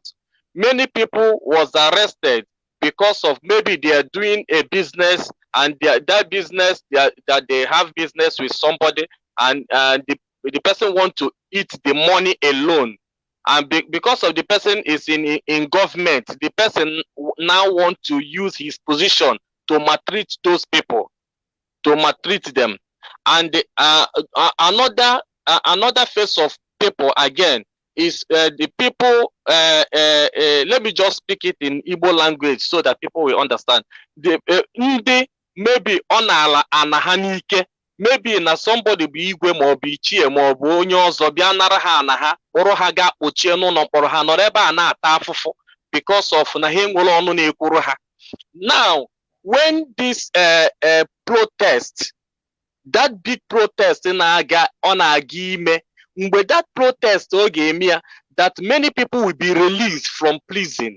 I said it on that that interview, that many people will be released from prison, and ndị ahụ oge release na from prison, no ha nwa bụ ndị ga-team up, join ya themselves together, start is there a fight against those people who fight ha, those people tinyela ha na that condition, those people, and ndị ha target ha bụ men on uniform, which is, for example, now mgbe o mere EndSARS, SARS people bụ ndị ọ ga-abụ ha pụta n'ụzọ fụ ndị na-agala onwe ha, anara ha laptop ha, gbagbuo ha, nara ha ego ha ji, kidnap ha. Ụfọdụ n'ime ha bụ ndị ole ndị a ga-ejide gbuo, were kidney ha lee, all distance niile. And ha ndị a niile a na-eme ha nwere brothers, ha nwere ụmụaka ha mụtara, ha dosere, ha nwere ụmụnne, and now ụmụnne ha ebinyitego now wee join his hands together wee sị na ihe a o mere ya, onye amelu nna ya ihe a ama nlikwu ya, onye amelu nwanne ya nwoke ihe a ama nlikwu ya, that na ha ga-fight ndị a niile mere nwanne ha ihe to the last. This is exactly what is happening. Those men now are ndị pụtara to fight. Otu ga-esi kwuo ya, ha bịala ịnụ ọgụ, that is ngasị no justice ọgụ ka ọ gịnị, among the way ga-esi wee put it, because oyibo amara marụ. So they are coming to fight injustice and fight responsibilities to their own. So ndị o megidere bụ ndị a niile pụtara na anụ ọgụ taa, and most of ndị megidere ha chena na nke ha agago, ndị megide ha chena na ha ga-dosara na prison, dosara na police, chena ha ga-anọ na police wee nwụọ. Now ha wee nwee opportunity to come out from the help of the EndSARS, from the help of EndSARS. Ụfọdụ nọ na prison, isi na prison wee fụọ, ịnụrụ that no nwere some prison ebe o nwere prison break some certain areas. So ndị a niile bụ ndị nwere opportune wee gba ọsọ, bụ ndị gbara ọsọ aka ha dị ọcha, bụ ihe jizi iwe wee nachite azụ. And some of them nọ na prison na mma ha nwụọ, mpa ha nwụọ. Ụfọdụ nọ na prison before ha na-abata from prison, ọ bụ na their uncles or their leaders elechego property ha. So all these things niile bụzi iwe, ọgụ iwe ka ha na-anụ ihe aṅụ. So afọ hala men on uniform, ha na-afụta any men on uniform as their enemy. Not this men on uniform bụ ndị mere ha ji wee nọrọ na condition ha nọ n'ime ya. No ndị a tinyere ha na condition ha. No men on uniform bụ ihe na-ata ha afọ. And still the same thing is happening till today. Although if that the people of Nigeria want peace to reign upon those people now, what they will do is number one. This is just an advice I'm giving to Nigerians. What they will do to stop unknown gunmen is this: number one, all these police on uniform na-akwụ n'ụzọ anapụ ndị mmadụ ihe ha n'ike, and the soldiers and militaries, they should first of all stop them. Si kpọpụ ndị police n'ụzọ, kpụpụ ndị amị n'ụzọ. O kpụpụche ndị amị n'ụzọ, kpụpụ polisi n'ụzọ, wee fụ that na polisi na-atụ their barrack, amị na-atụ their barrack, polisi na-atụ their station ga-anọdụ. O nwere mgbe o ji mee polisi ka a na-akwụ n'ụzọ, o nwere mgbe o ji mee ndị amị ka a na-akwụ n'ụzọ. So ndị amị na-atụ their barrack, o nwere onye nwere report ọ chọrọ inye, abịa nye ya ndị polisi. Mgbe ọ bịara bịa nye ya polisi, before polisi a na-aga eme mmadụ arrest, polisi make sure na o mere investigation.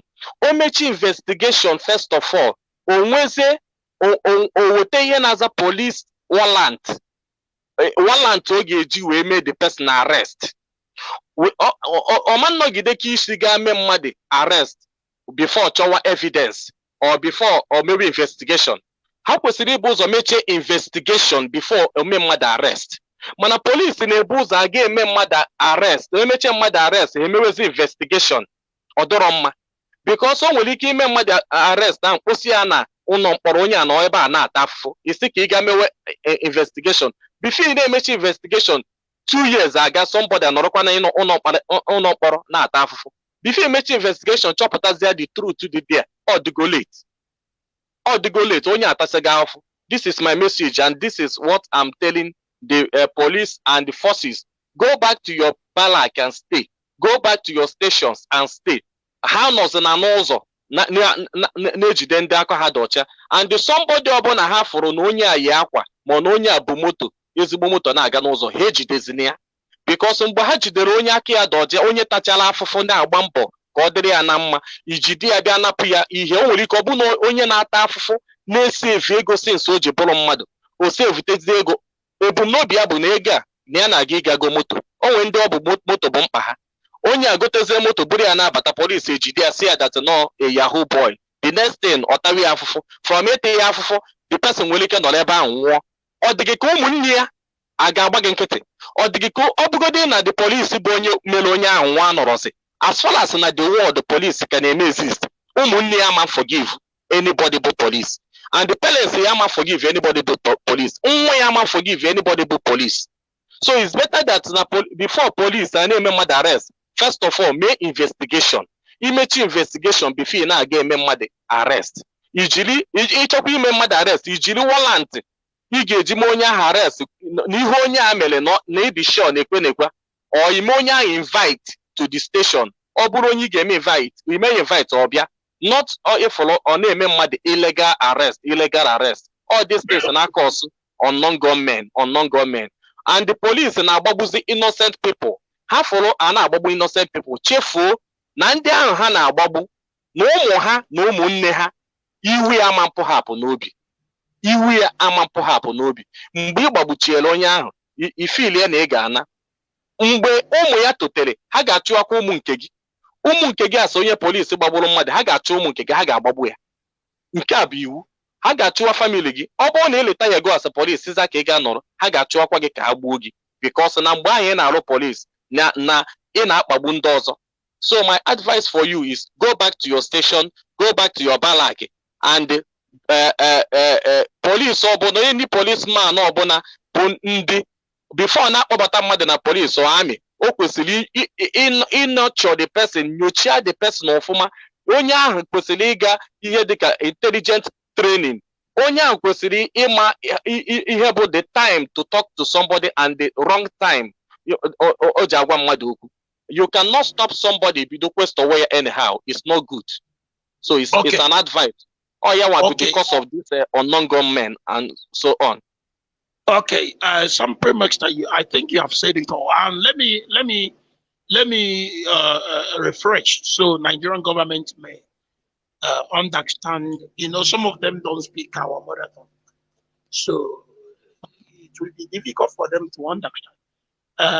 Sampe Master, a dreamer, Akajiofo, is simply advising Nigerian government that the only thing that can stop unknown gunmen is for the police to go back to their police station. And the army must go back to their army barracks. If there is a report of any criminality or any offense, there's a way to do it in Western world. Police can invite somebody to come over. That's how to do it.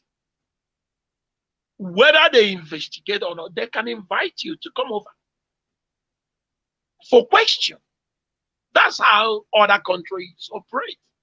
In South Africa, where I live, if I commit something now, the building where I live report me to police. They will call me and ask me to come over.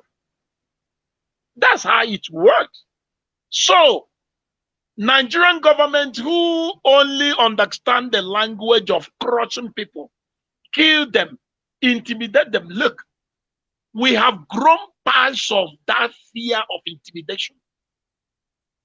Even if you kill 1 billion people, it can't stop what is going on in Nigeria. How many Boko Haram have you killed? Did you people stop Boko Haram activities? The answer is no. And Sampe, if we go now your side, can you hear this advice before we continue? We still have much time because this interview, we have to get to the root of this interview. Now, some people now doing question. Ikenga.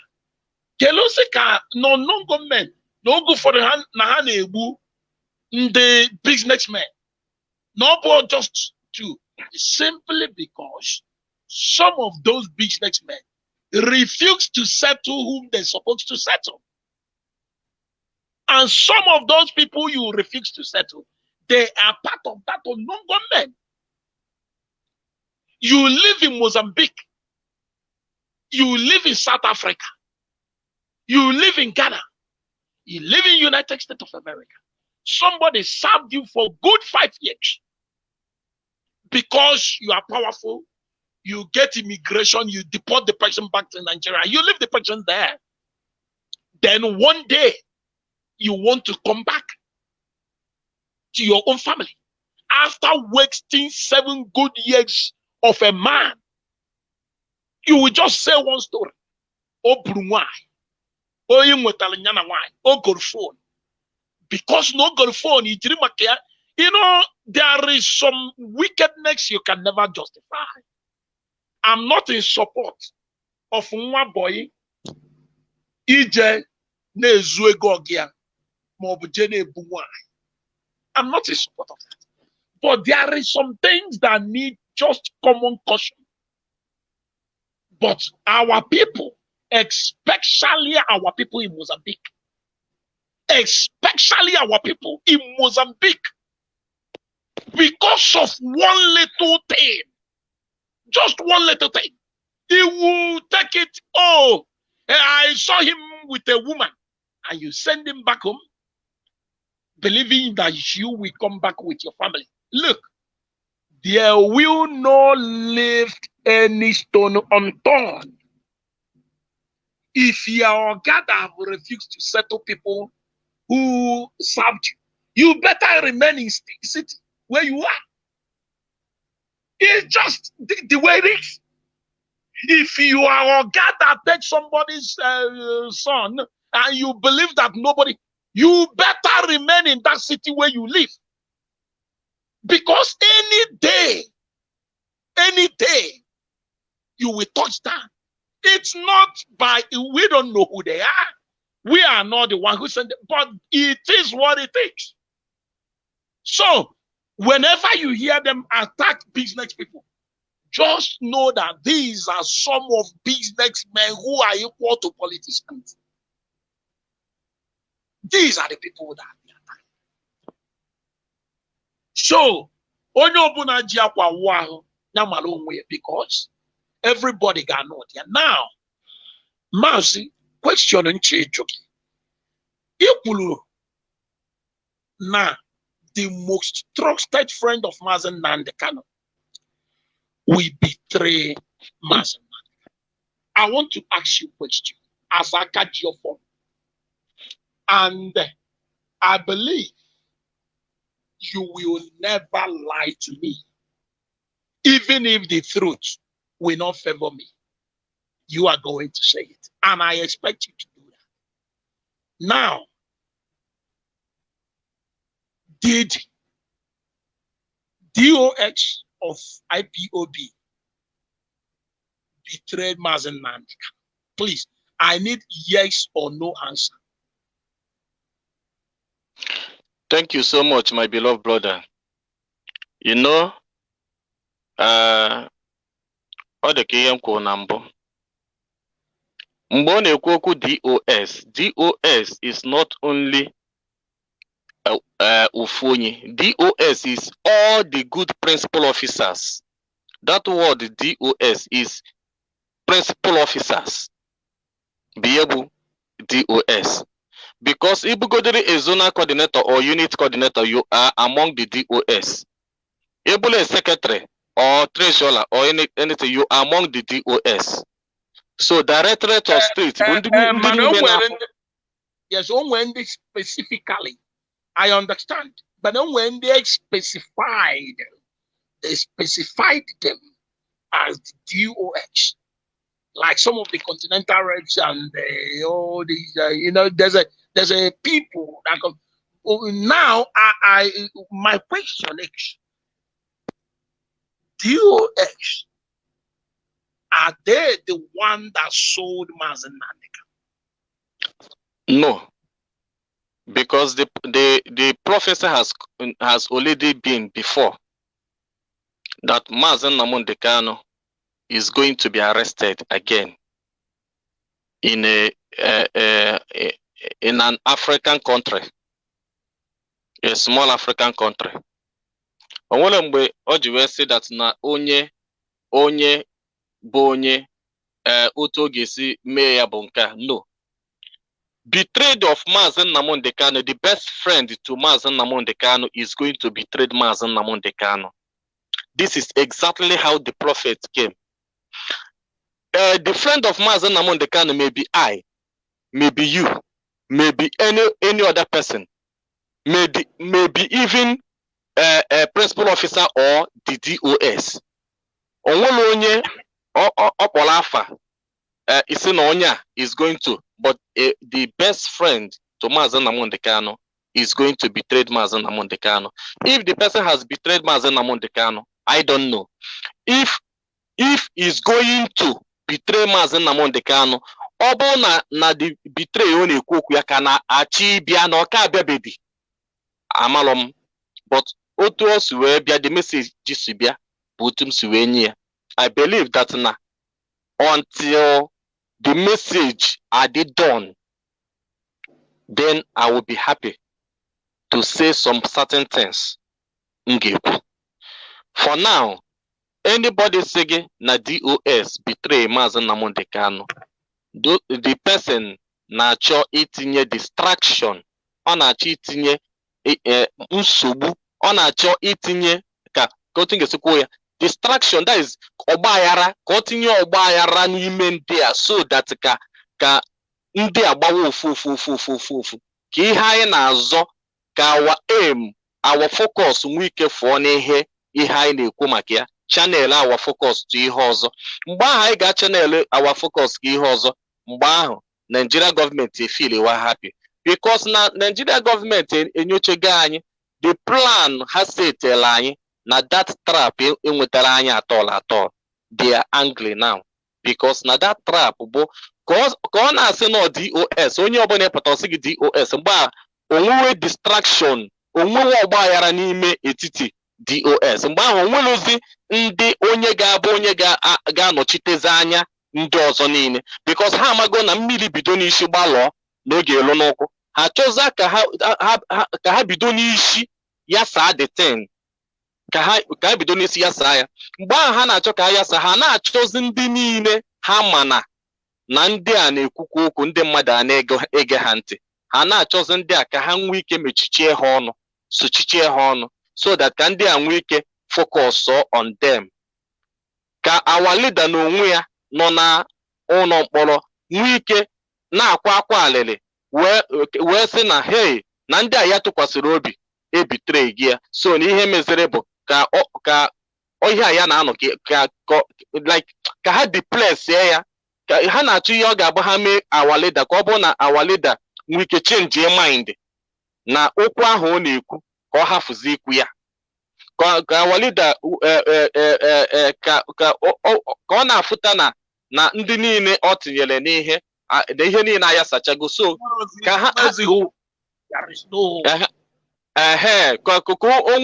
o nwezi ike kwete n'ihe ha nwa bụ ndị zoo na-ekwu ọ ya bụ their plan and their channel ha na-achọ ụzọ ha ga-esi adụnye ya pin ebe a afọ na ọwa ọkụlọ ha tụọ ya mbọ ebe a afọ na ọwa ọkụlọ ha eweta ya ụgbọghara ebe a afọ na ọwa ọkụlọ ha na-achọ different areas.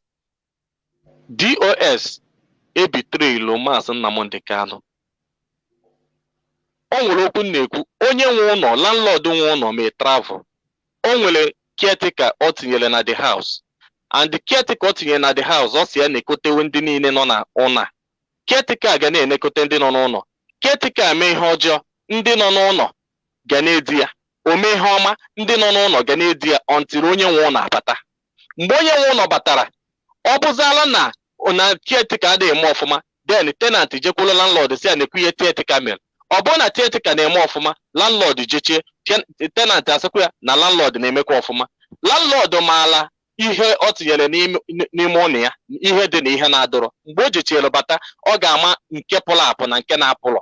So anyị ncha niile buru n'obi na Maazị Nnamdi Kanu nọ n'ụlọ mkpọrọ apụtalụ na ọ nọ n'ụlọ mkpọrọ ọ ka nọkwa within ọ ka nọkwa with us. So mgbe o jechielu bata ka eziokwu ga-apụta ihe otu o si wee mee wee bata Kenya ga-apụta ihe otu o si wee jide ya ga-apụta ihe eziokwu a niile ga-apụta ihe naanị ekpere anyị ga na-ekpe bụ ka Maazị Nnamdi Kanu dịala anyị ndụ maka na ndị a na-afaiti ọnwụ ha chọrọ ya ọnwụ nke taa nke echi atụ ha na-agba ya mgba. Like as I'm talking to you our leader na-abụrụ sometimes ọnọgido collapse. So I know that this is my first time to say this on air. Our leader na-abụrụ ọnọgido collapse so because of some torture, because of some treatment, because of some certain things ọ na-agabiga. So o collapse so o mechikwa ọ na-achị. So all these things niile our leader is going to come out, but anyị dum asịkwana na ike adọrọ na ekpere ndị ị ga-eji ekpere kpepụta ihe niile. Gịnị bụ ekpere? Ekpere bụ ịgọ ọfọ. Gịnị bụ ekpere? Ekpere bụ gị na Chukwu okike abịa ịkpakọta nkata. Ekpere bụ iji uche gị na obi gị nọkọta. Ọ bụrụ chifu ụtụtụ ịbanye n'ụlọ afịa na ị na-azụ afịa ịzụchacha afịa ịpụta isi na you are a Biafra. There is time for everything.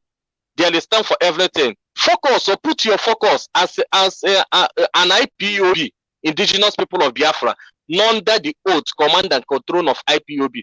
Unu ekwena ka ndị ilo were unu kwala ngwa ọrụ. Unu ekwena ka ndị ilo ekwensu bata n'etiti unu. Unu kwesịrị ịmata mgbe ekwensu na-abịa na mgbe ọ na-anaghị abịa.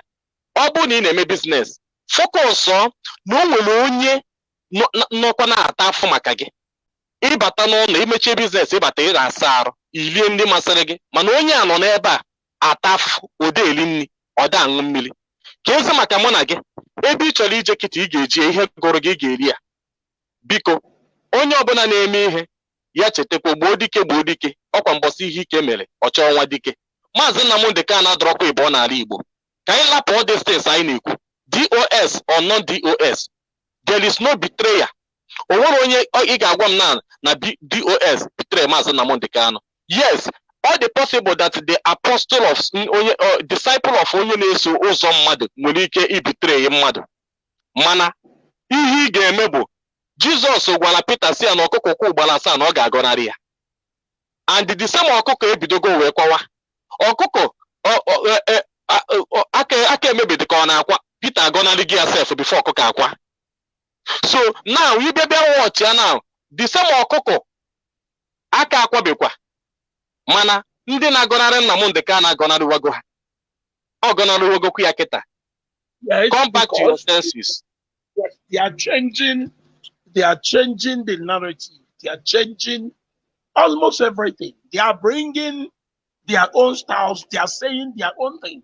They specifically said, we are not going to take order from this person. Now, I want you to classify as a, no, you said that you are not a seer, you are not a prophet. You are Akajiofo, the dreamer.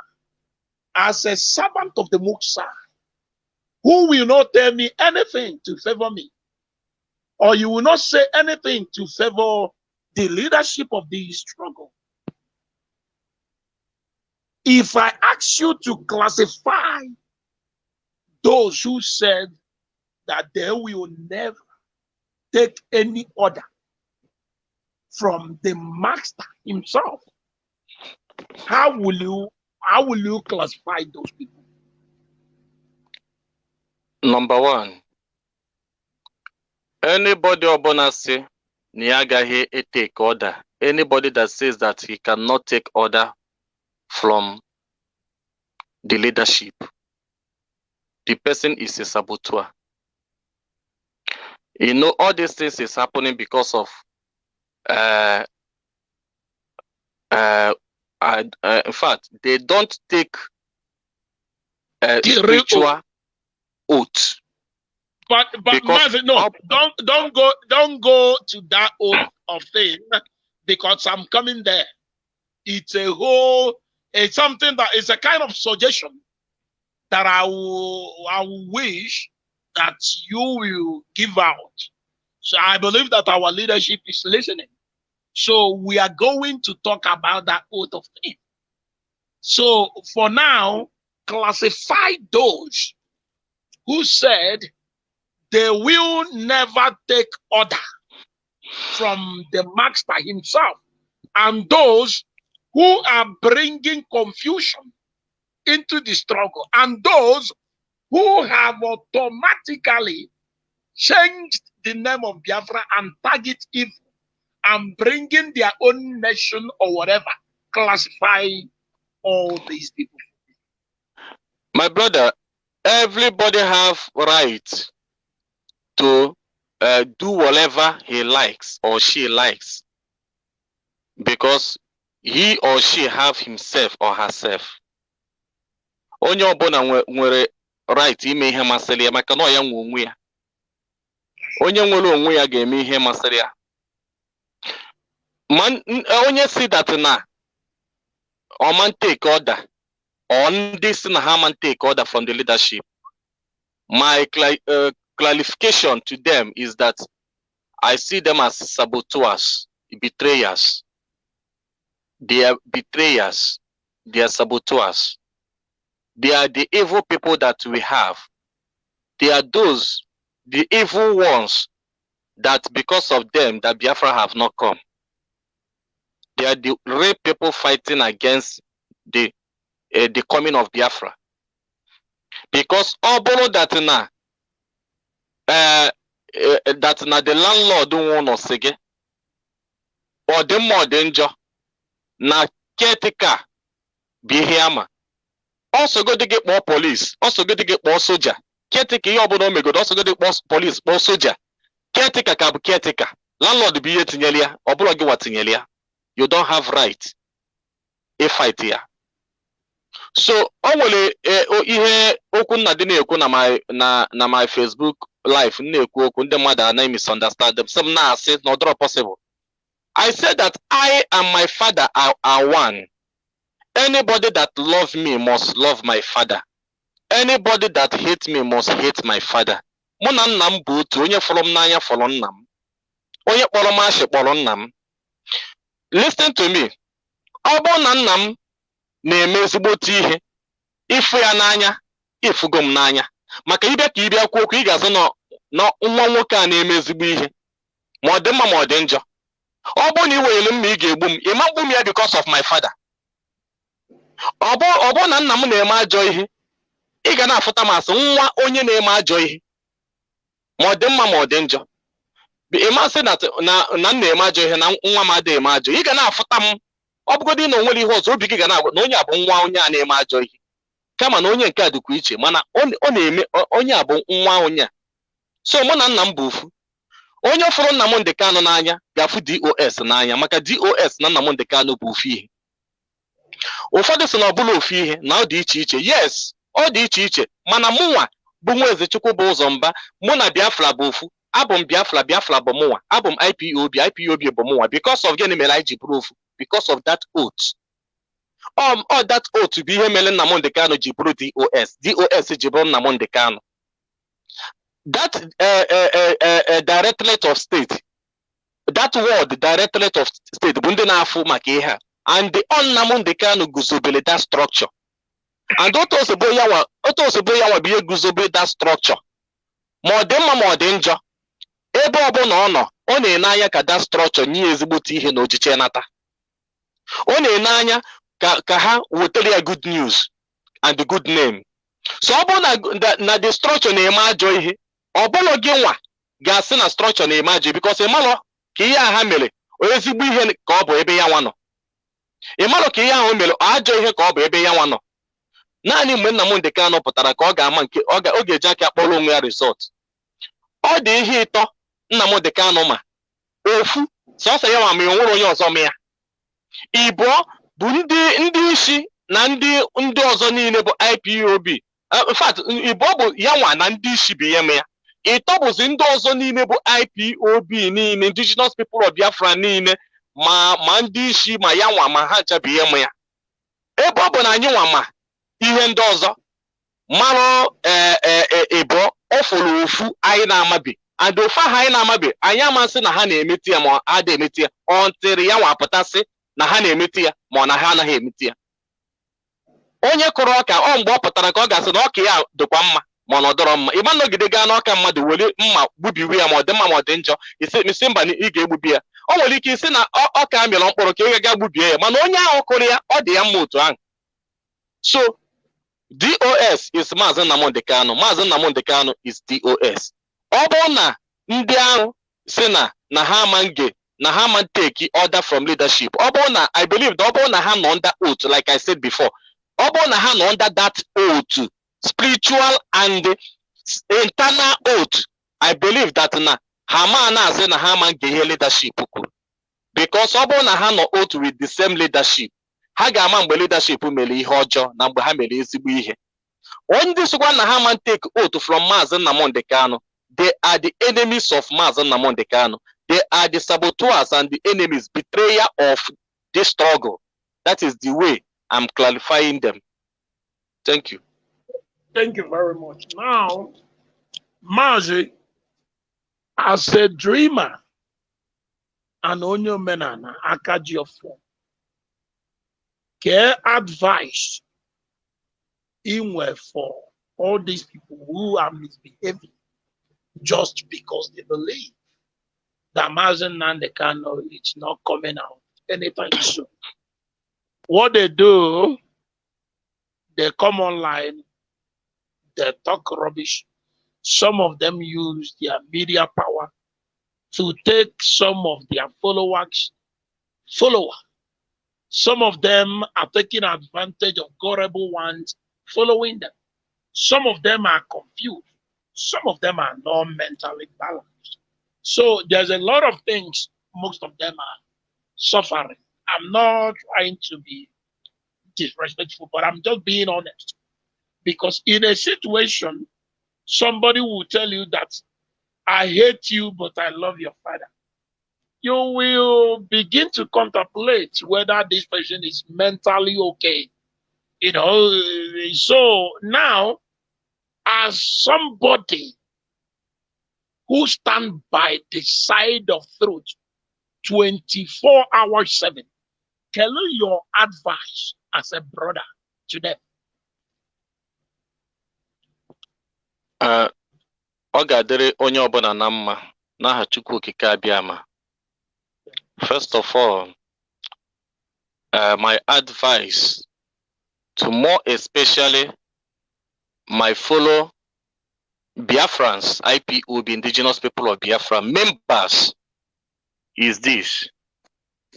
Because many people has been asking, ebe ka aiko na yamaro se ebe aiko. I want to let you know that if you know where you stand from the beginning, stand there from the beginning. Do not shake. Emaleba heko nambo kudoshie yike. Ọ bụrụ na izizi na-ekwuru na IPOB, akwụkwana na IPOB. Ọ bụrụ na izizi na-ekwuru na IPOB, kwuru na IPOB. Ọ bụrụ na izizi na-ekwunyelu Maazị Nnamdi Kanu na ị chọrọ ịkwụnyere ya, akwụnyekwana ya. Ọ bụrụ na ị chọrọ ịkwụnyere ya, kwụnyere Maazị Nnamdi Kanu. A sị na kedu ndị anyị ga-eso, kedu ndị anyị ga-eso. Ịmara onye ahụ iso na mbụ, sori ya tiri kịta, sokweli ya na-aga n'ilu. And again, for our people na-agafe ajọ ụzọ, bụ ndị ọ na-edogharị, bụ ndị na-edogharị onwe ha, onwe ha ka ha na-edogharị. My advice to everyone is this. I want you to come back to your senses because akụfesi ọdala awọ. Anyị mana ọnọdụ ga-adịrị egbe mma, mana at least onye ọbụla laghachite azụ ka anyị dozie ebe anyị. Were that energy iji anụsa nwanne gị ọgụ, iji agbasa nwanne gị mgba, nachite azụ, ka anyị were that energy zọwa ihe anyị, oke anyị, ka anyị nachite azụ. O nwere ndị na-ene anyị anya, o nwere ndị na-enegala anyị anya, bụ ụmụnne anyị, bụ ndị kwụ anyị n'azụ, ihere na-emezi maka anyị. O nwere our leaders, internal leaders, ihere na-eme because of the ihe ha na-anụzi kịta, ihe na-ada na Facebook because of us. O nwere our leaders na-akwado anyị, na-support anyị, but they may not come openly. Mana ifele na-emezi ha because of ihe na-eme. I will like every one of us to come back to our senses. Listen, let us listen together and be our brother's keeper. Because there is no other name apart Biafra. Biafra is the only name everybody man. There is no any other leader we have. Only Maazị Nnamdi Kanu. Maazị Nnamdi Kanu is the only leader, and he is only ordained ordained most ordained restorator ka gịnị ga-akpọ ya, onye ga-restore Biafra whether good or bad. Whether good or bad, onwere onye ọzọ, ma ọ dị mma ma ọ dị njọ. Anyị enwere onye dịka ya n'ala Igbo, anyị ama nwoke na onye dịka ya. Maazị Nnamdi Kanu pụọ, ana m ekwu okwu a na-enye the whole Igbos. Maazị Nnamdi Kanu pụọ, onwere onye ga-adị ka Maazị Nnamdi Kanu in our sanctuary, even in next 100 generations to come. Onwere onye ga-adị ka Maazị Nnamdi Kanu. This is the time and the right time for us to join our hands together to fight for the release of Maazị Nnamdi Kanu. Biko, stop fighting your brothers. Stop fighting yourselves. And again, Biko, I don't like mentioning names. I don't like mentioning names.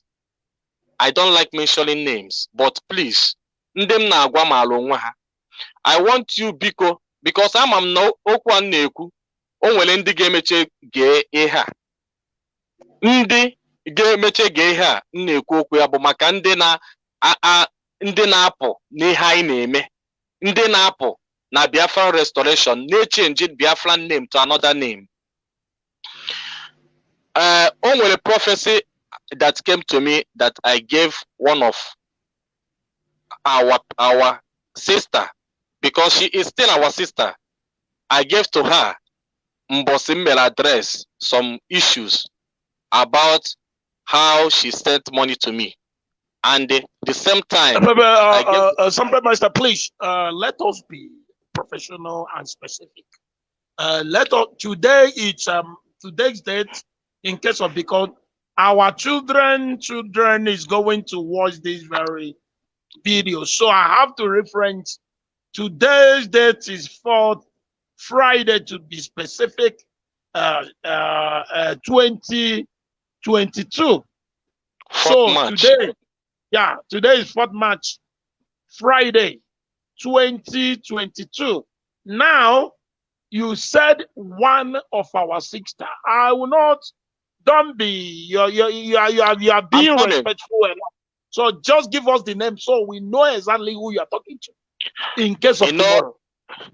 In my broadcast, I advise one of our sister that her name is Nelly Ofibu, and I gave her a prophecy after my broadcast, and immediately later, Obido Opom send them voice note.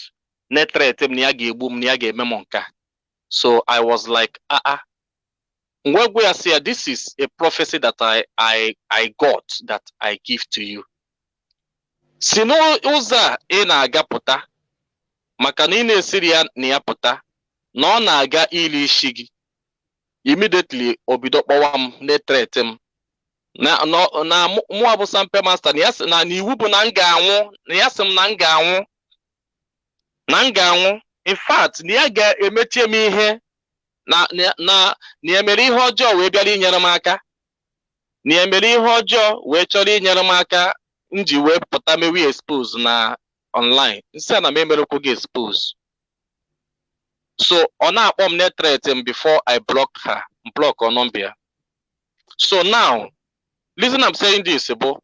I gave her that prophecy, and that prophecy I gave to her, many people misunderstand that. Ụfọdụ kpọrọ m ajọ ihe ma again that very day. But after 1 week, immediately after 1 week, I gave her that prophecy. Go and check that prophecy. Immediately after that 1 week, ka o bidoro ka o channel zili ọ gawala ụzọ ahụ si ya si na ya pụta ka ọ banyeziri n'ime ya wee change Biafran name to Idu Nation. Go back and listen to that prophecy I gave to her. Ozugbo na ya si n'ụzọ ahụ ọ na-aga, ya si n'ụzọ ahụ pụta na ọ na-agakwa ili isi ya, and the same ụzọ ahụ ka o mechie banye. Many people don't understand it, but now after 1 week m gwachara okwu a ka o ji wee banyeze dị ụzọ nke Idu, and the same Idu ahụ ka m ka na-ekwu ya shikwe na ya pụta, ya shi na ya pụta. Honestly, ọ bụrụ na ọ chọrọ ịdị ndụ and Biafra abịa na mmezu, ya si na ya pụta.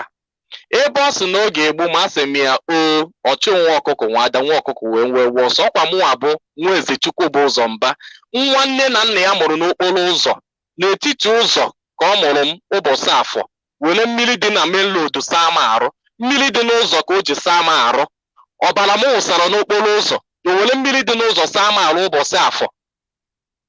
N'ụbọchị afọ, ụbọchị ọ mụrụ m nwere onye ọzọ mụrụ n'obodo m.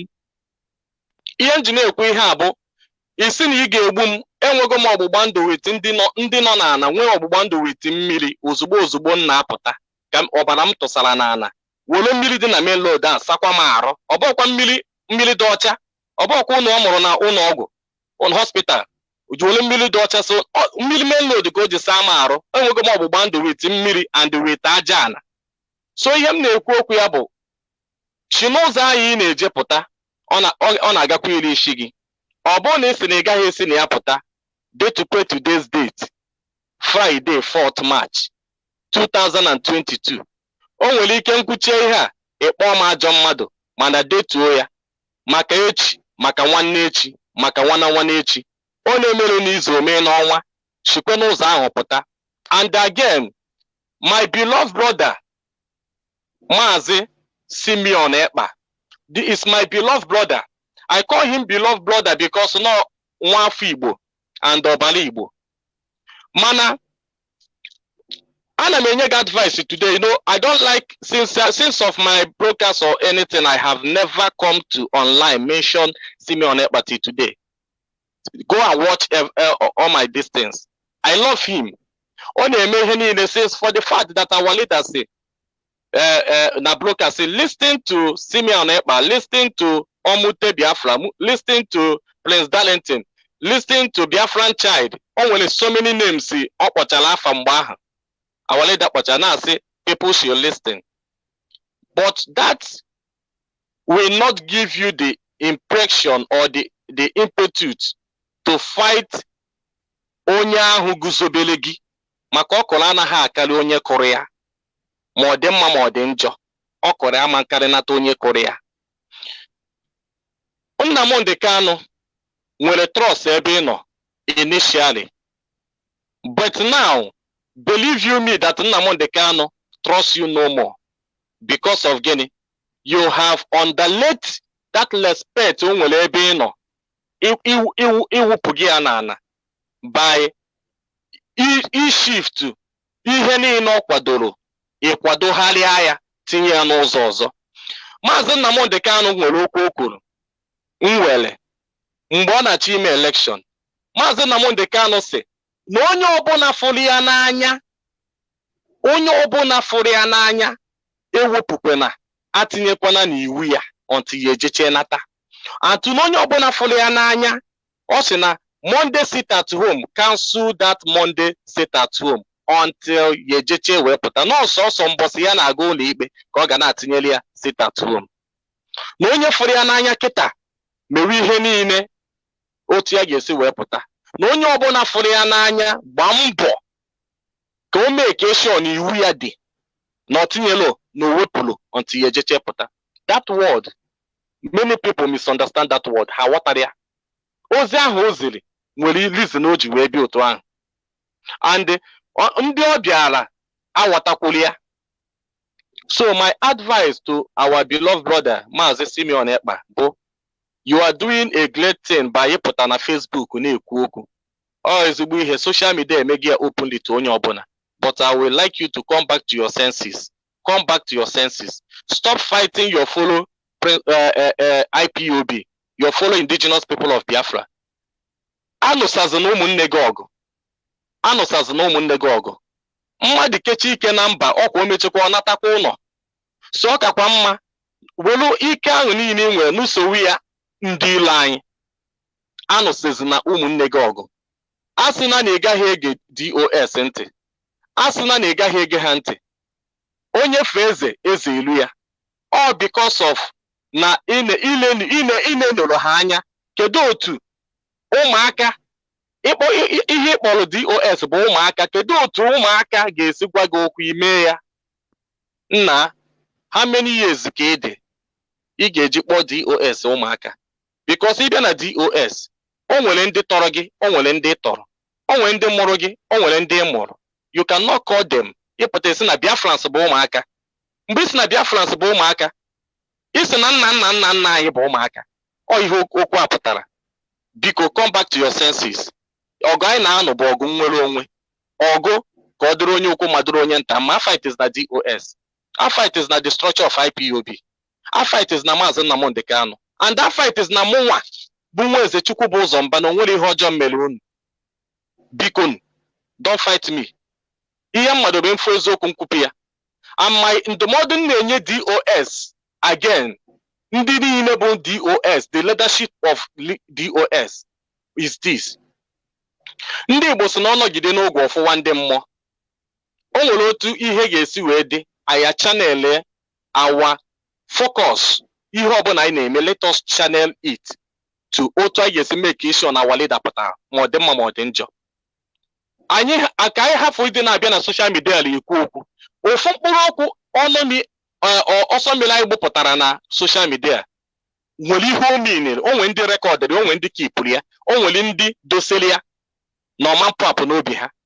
Ọ dị ka ihe na-eme ndị Nigeria gọọmenti megidere ụmụnne ha emeche ga nụsawa Nigeria gọọmenti ọgụ taa. Otu a ka ọ dị. Okwu ọbụla unu na-ekwu chie na eche bifo na-ekwuo ya. Unu apụta na bịa fight onwe unu or si na unu na channel to somebody. Onye na-eme nke ọ na-eme hapụ na ya ka o mewe. Onye na-eme mma ya mewe mma, onye na-eme njọ na-eme njọ. Mbọsọ ọ ga-akwụ ụgwọ ọrụ, onye ọbụla anara ụgwọ ọrụ nke ya. Onye na-eme mma ga-anara ụgwọ ọrụ ya, onye na-eme njọ ga-anara ụgwọ ọrụ ya. Unu onwe unu nyochakwa na onwe unu enyocha n'ime onwe unu. Unu mara ụzọ unu nwa si eri mperi, doseni ya ma jikọọ onwe unu ọnụ. Ọ bụrụ na inyefere m ya n'aka, m ga-asị from today henceforth, let it be that the oath onye ọbụla ga na-etake is ga-abụ a traditional blood oath to onye ọbụla. Because I believe that when you take traditional blood oath, nsogbu a ga-ebenata. Anyị amalụ ndị anyị na ha kwụ, malụ ndị anyị na ha nọ. Anyị amalụ ndị anyị na ha kwụ na ndị anyị na ha nọ. Unu nwa na onwe unu bụ ndị nọ na mba, malanụ na ndị nọ n'ụlọ na-ata afụfụ. Ndị nọ n'ụlọ bụ ihe na-anụ ọgụ, ndị nọ n'ụlọ bụ ihe na-ata ya bụ afụfụ, ndị nọ n'ụlọ ha nwa bụ ihe na-ebu ya bụ ibu. Otu ọbụla ọ sọkwala ọgụ bịa kịta, ọ ndị nọ n'ụlọ ga na-anụ ya. Unu nwa na onwe unu anwakwa na anwa kwute okwu ga-eme ka ndị ahụ nọ n'ụlọ obi gbawawa ha, ka ha bewa akwa alịlị, ka ha were iwe. Okwu unu kwesịrị ịdị na-agwa ndị nọ n'ụlọ bụ ihe ga-akasị ha obi, ihe ga na-eme ha ka obi na-esi ha ike, ka so that ha n'iwu na anya obi a na-esi ha ike, ha na-ekwu na anya obi a na-esi ha ike. Ọ bụrụ ihe ga-eme ha na-enu na anya ha na-ada mba. Ndị nọ n'ụlọ na-adazi mba, ọ dọrọ mma. Jikọta n'onwe unu ọnụ. Atụ maranụ na ụfọdụ n'ime ndị nọkwa n'etiti unu sokwa n'ihe na-ayasa unu. O sokwa n'ihe na-ebute ọgbaghara n'etiti unu. Unu kwuo, ha ga-agwa ndị ọzọ na unu ekwuo. Ha nụta, ha karụ ndị ọzọ were ya na-anụ ọgụ. Nyochie n'onwe unu enyocha. Jikọta n'onwe unu ọnụ ka unu nyụkọ mamịrị ka ọ gbara unu ụfụfụ. Jiri n'ofu obi mewe ihe, ụbakwa na aka unu ọtọ. Unu emegide na nwoke, unu emegide na nwaanyị. Ozi a na-ekwu bụ DOS ka m na-agwa ya. Emegide na nwoke, emegide na nwaanyị. Unu emegide na nwoke, unu akpọta na nwoke n'obi, unu akpọta na nwaanyị n'obi. Mana ọchụ nwa ọkụkọ nwada, nwa ọkụkọ wee nwee nwa ọsọ. Onye bịara igbu unu were isi ya weburu ya. Onye na-achụ unu onwela ada. Unu nwa anwa jikọta onwe unu ọnụ kịta. Take that traditional blood oath n'etiti unu, n'ime unu ncha niile. Believe you me that na onwere ozi ka ndị ilu unu mara secret unu. Onwere ozi ka ndị ilu unu mali otu unu so kwado na otu unu unu okwuchezie, unu ewepụta ofu onye bịa announce onye ọbụla anụ ya. Without that, onwere onye ga-ama otu unu so anọ. Achọrọ m ka onye m ya n'aka, onye ọbụla bụ nwa ọbala IPOB, onye ọbụla bụ Biafran warrior, onye m ya n'aka, m ga-asị onye ọbụla si na Facebook fụ ọsọsọ medias bụ ndị ga na-afụzi maka ya. Sọsọ media, onye ọbụla bụ media bụ ihe ga na-apụtazi ekwu okwu. Mgbe ahụ o mechie meeting na nzuzo, ndị media ejikọ ya ọnụ, o wepụtara ndị media sizi gazanụ ga mee, ha agawazịa. Onwere ozi onye ga-ama secret nwanne ya, onwere ozi onye mgbe ahụ unu ejikọdo onwe unu ọnụ. Without blood oath, without traditional blood oath, ọkwa oke n'ọsọ ngwere n'ọsọ, onye ọbụla ga na-asọbotaji nwanne ya. Mana unu take that blood traditional oath, onye sịkwa gị na ọ dị njọ, take enyi ya, because the struggle now has changed. Ụzọ echange go kịta. Ọkwa obugharịa, ọ sị na obugharịa egwu, obugharịa ọnọdụ. So biko, ihe niile change go kịta. Onye ọbụla mara ihe. Biko, ọ bụrụ ihe niile ka anyị ga na-abịa na social media akpa. Ọ bụrụ ihe niile ka anyị ga na-abịa na social media anọ. Ọ bụrụ ihe niile ka anyị ga na-abịa na social media ekwu. Biko, ụnụ anụsazi na nwanne ụlọ ọgụ, and kwụba na aka ụlọ ọtọ. So that ihe na-eme audition aka ụnụ kwụ ọtọ. Ọ bụrụ onye nke abịa tomorrow onye announcement, onye nke abịa nwanne echi onye announcement, wepụta n'ofu onye, so that mbọsị ahụ ọ ga-abịa, onye ọbụla mmadụ ncha tinye redio gee ya. Kịta ọ bụrụ ọzọ mmadụ ncha na-atinye redio. Ọ bụrụ na ọ sị na o nwere announcement na mkpụrụ mmadụ ịtọ, because ọ ga-asị ọ dịka ndị a ga-ekwu okwu, mana ọ bụrụ na o mee ya na one person and two, na ọ ga na-abịa once in a while, ọ bụrụ mgbe niile.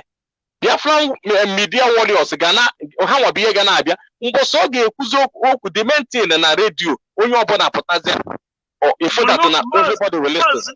Ọkwanụ ntụ ọ dị bụ mana ịma na our people, you can never satisfy our people. Onye ka Maazị Nnamdi Kanu ji wee gwa na ndị be anyị dị ka ozu nwa bekee, o nwere ụzọ isi wee buru fafa ya DOS gbachi nkịta, asị na ha ekwu okwu, their door ha kwuwa ekwu asị na ha na-ekwuka mana from ife nyochata ka nkụ obere asị from ife nyochata from DOS na ifu na o nwerezi anything ha na-abụ anybody enwerozi anything onwezi onye bụ and they have removed other people na-ewepụta most of our information onye nwa bata iji wee fụ na some people enwerozi information ifefa na-akụzi bụ asị na onye adinala onye aji ya onye anya dina ya onye ajije zuru ego ka o wee bụrụ na Mark Zuckerberg na now this blood covenant I'm much interested in this blood covenant. Imana, to me, the last time we were kind of spiritual discussion. I could wrestle now this blood covenant. Then we want some people who oya that noya bu risk. Abia ewepụta chọọ bala anyị ncha agbanye na karabash anyị aṅụkọ ya isi m no na enwere way to go about it. Can you throw just a little light on that so at least our people will understand? Because ebugharị gị egwu ekwesị ibugharị ọnọdụ gonna be like ọ bụrụ ma ana m eweta as a suggestion I'm a years or not the possible suggestion couple because before you know it, keep and the mother saying that you can't get that command this. I have no power to give order in IPOB. No, if our leadership signal any suggestion you go with here once that your suggestion the constructive, not destructive one they will not accept. So this is my constructive suggestion. Now now the possible. This old taking of capital with akwụkwọ take asị ikwu Nnameka ikwucha ijewale echi ijele nwanne gị ọ bụ na ọmụ ebe ọ bụ na-ebugharị gị egwu ka ebugharị ya n'ọnụ ọ bụ na ọ dị possible si declare na the whole ndị niile take go ote take ka anyị gaa back to that blood covenant. Mana now, that blood covenant, why? Kelo Kayesu me to stay safe. Okay, my brother Gadregenama. Ihe gbasara maka the blood covenant ọ na-ekwu okwu ya ị na ihe na-ekwu. Yes. Nke mbụ bụ na ọ bụrụ ihe m ga-apụta na social media bịa kwuo ma ọ kpọọ afa. But otu nkwugoro okwu blood covenant. Anybody ọbụla bụ a member of IPOB chọrọ ịnụ about it, onye agakwuru coordinator ya or gakwuru to unit or zonal coordinator ya. I believe that na the leadership of IPOB worldwide, which is the DOS, ha na onwe ha ma about the blood covenant and they know what to do and how to do it, and to make sure na onye ọbụla dey unite, to make sure na ha unite onye ọbụla, to make sure na onye ọbụla mara ife a na-eme, to make sure na that betray yi na-adị n'ime anyị ama ndịsị n'ime anyị, and to make sure na onye ahụ mee ya, onye ahụ si mba na onwere ihe ọ bụ mee ya ọnwụ ozugbo ọ bụrụ dị nọ nke isi ka onye ahụ 1 week or 2 days na onye ahụ na-eme ya ọ na-anwụ, ma onye a na-eme ya ọ na-ekpu isi ọ na-confess ọ confess chọọ nwụọ, onye ọbụla onye pụta nụ na nwanne ya confessrụ nwụọ olitechi ya nwa ga mee ọ confess ọ nwụọ, ndị ọzọ anọrọ nwayọ. Okay, na what now? So the leadership, I believe that na ha what to do about this blood covenant. Ọ bụrụ ihe niile ka ọ ga-apụta na social media akpa afa, but they know how what to do about it. But for our people bụ ndị na-ege ege, onye chọrọ ịnụ more should go back to their zonal and unit coordinators. Watago gaju ese ajuze ese unit zonal coordinator ha kọwazara ha otu o si eme ya. Okay, na wata. So ha mara n'otu ahụ ọ dị n'akwụkwọ ha anaghachi to their unit on zone. Onye na belong to unit ama take ya you must belong to unit or zone. And open belong go to unit or jog ajujo or malo enwe ike mala ihe iji maka ya wee bịa. Then ọ malụzia ihe nya na ya so. Ọ gwa gị ihe o ji aba mmọnwụ, ọ bụ na ịkata obi ịba mmọnwụ isoro ibe gị ba mmọnwụ. Ọ bụkwa na ị chọrọ ịba mmọnwụ ịpụwa. Brilliant. Very good. I love that answer. So this emotion, I moved emotion that now upon the leadership we say retake this oath. It in support of that my suggestion.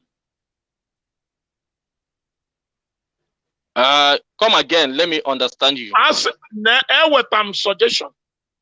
Wee sị na ebe ọ bụ na anyị ebugharịgo egwu na anyị ebugharị ọnọdụ na anyị etekigo ama m na the oath you're talking about enwe people who are under this oath ntu isi wee kwu na our leadership ịma na DOS nwekwa ọnụ level enwe levels so ama m na there is nothing we are talking here they don't know.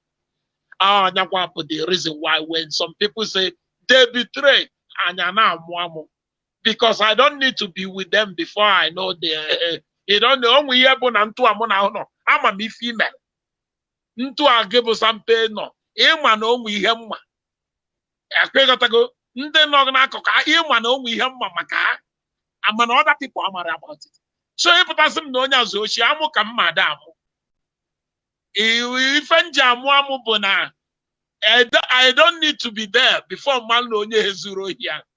Maka ama m na egwu aya ekwe na ọbụgodu na ozu data oshi na ya dị ndụ ọ bụ na ịbịa na asị m ị mana dabụ nwụrụ zuru oshi agha agbalụ m n'eziokwu mana onye na-agwa m dị ndụ na-amụ na-egala onwe na-asị m na amụ ka mụnwa na onwe ga na-amụ. So now my suggestion bụ ọ not the possible to go that powerful covenant every damn from A to Z once because there were a lot of infiltrators. Now I'm na follow. You will not even know who sent it to the enemies. So and you get one when I come down, I can't believe what's going on. Now, for some people, if you are down from them, these are infiltrators. These are confused people. So now we move with this emotion. All that emotion move. Are you in support of this? My suggestion that now this primary oath took go. Now I pack aside. I took the main oath.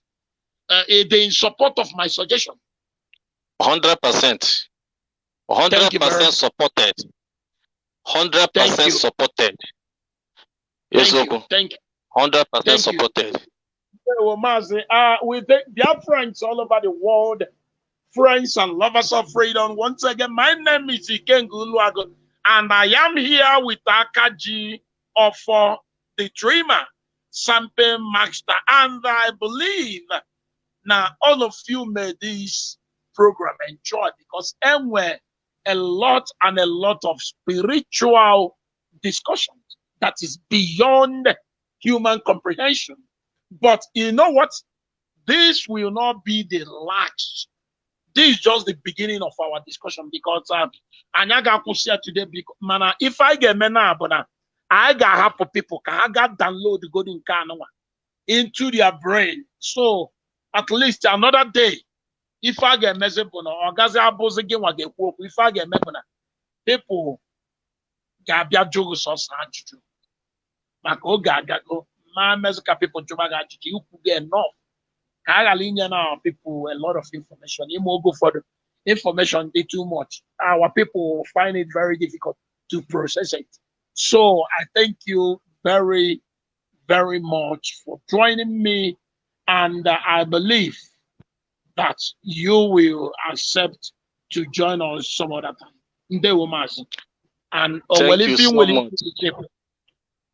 thank you so much, my beloved brother Ikenga Orago. Awesome Noga Deregenama. Awesome. God bless Biafrans all over the world. And God bless Mazi Nnamdi Kanu.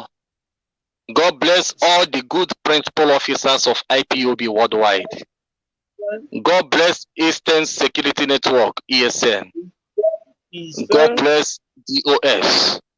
And God bless IPOB, Indigenous People of Biafra worldwide. God bless us all. Ọ ga-adịrị anyị dum na mma.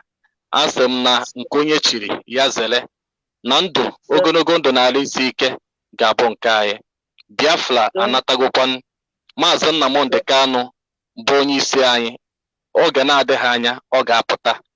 Ana m asị udo na ekene dịkwala bụ ndị ọkaikpe niile, Barrister Ifeanyi Ejiofor, Barrister Aloy Ejimakor, Barrister Ozokeme ka gịnị echefugo m afọ ya.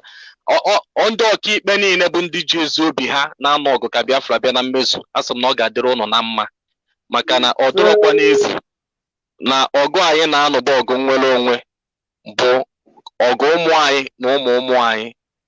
Asị m na anyị dum ga-adị ndụ wee celebrate ya. Ọ bịara igbukwa anyị gbukwa onwe ya. Onye bụkwa ọgụ bịakwute anyị sịkwa ya bụ ọgụ lie isi onye ahụ. Asị m na osisi ọbụla fọla anyị na-atụ nkwe, ikuku futuola anyị ya bụ osisi.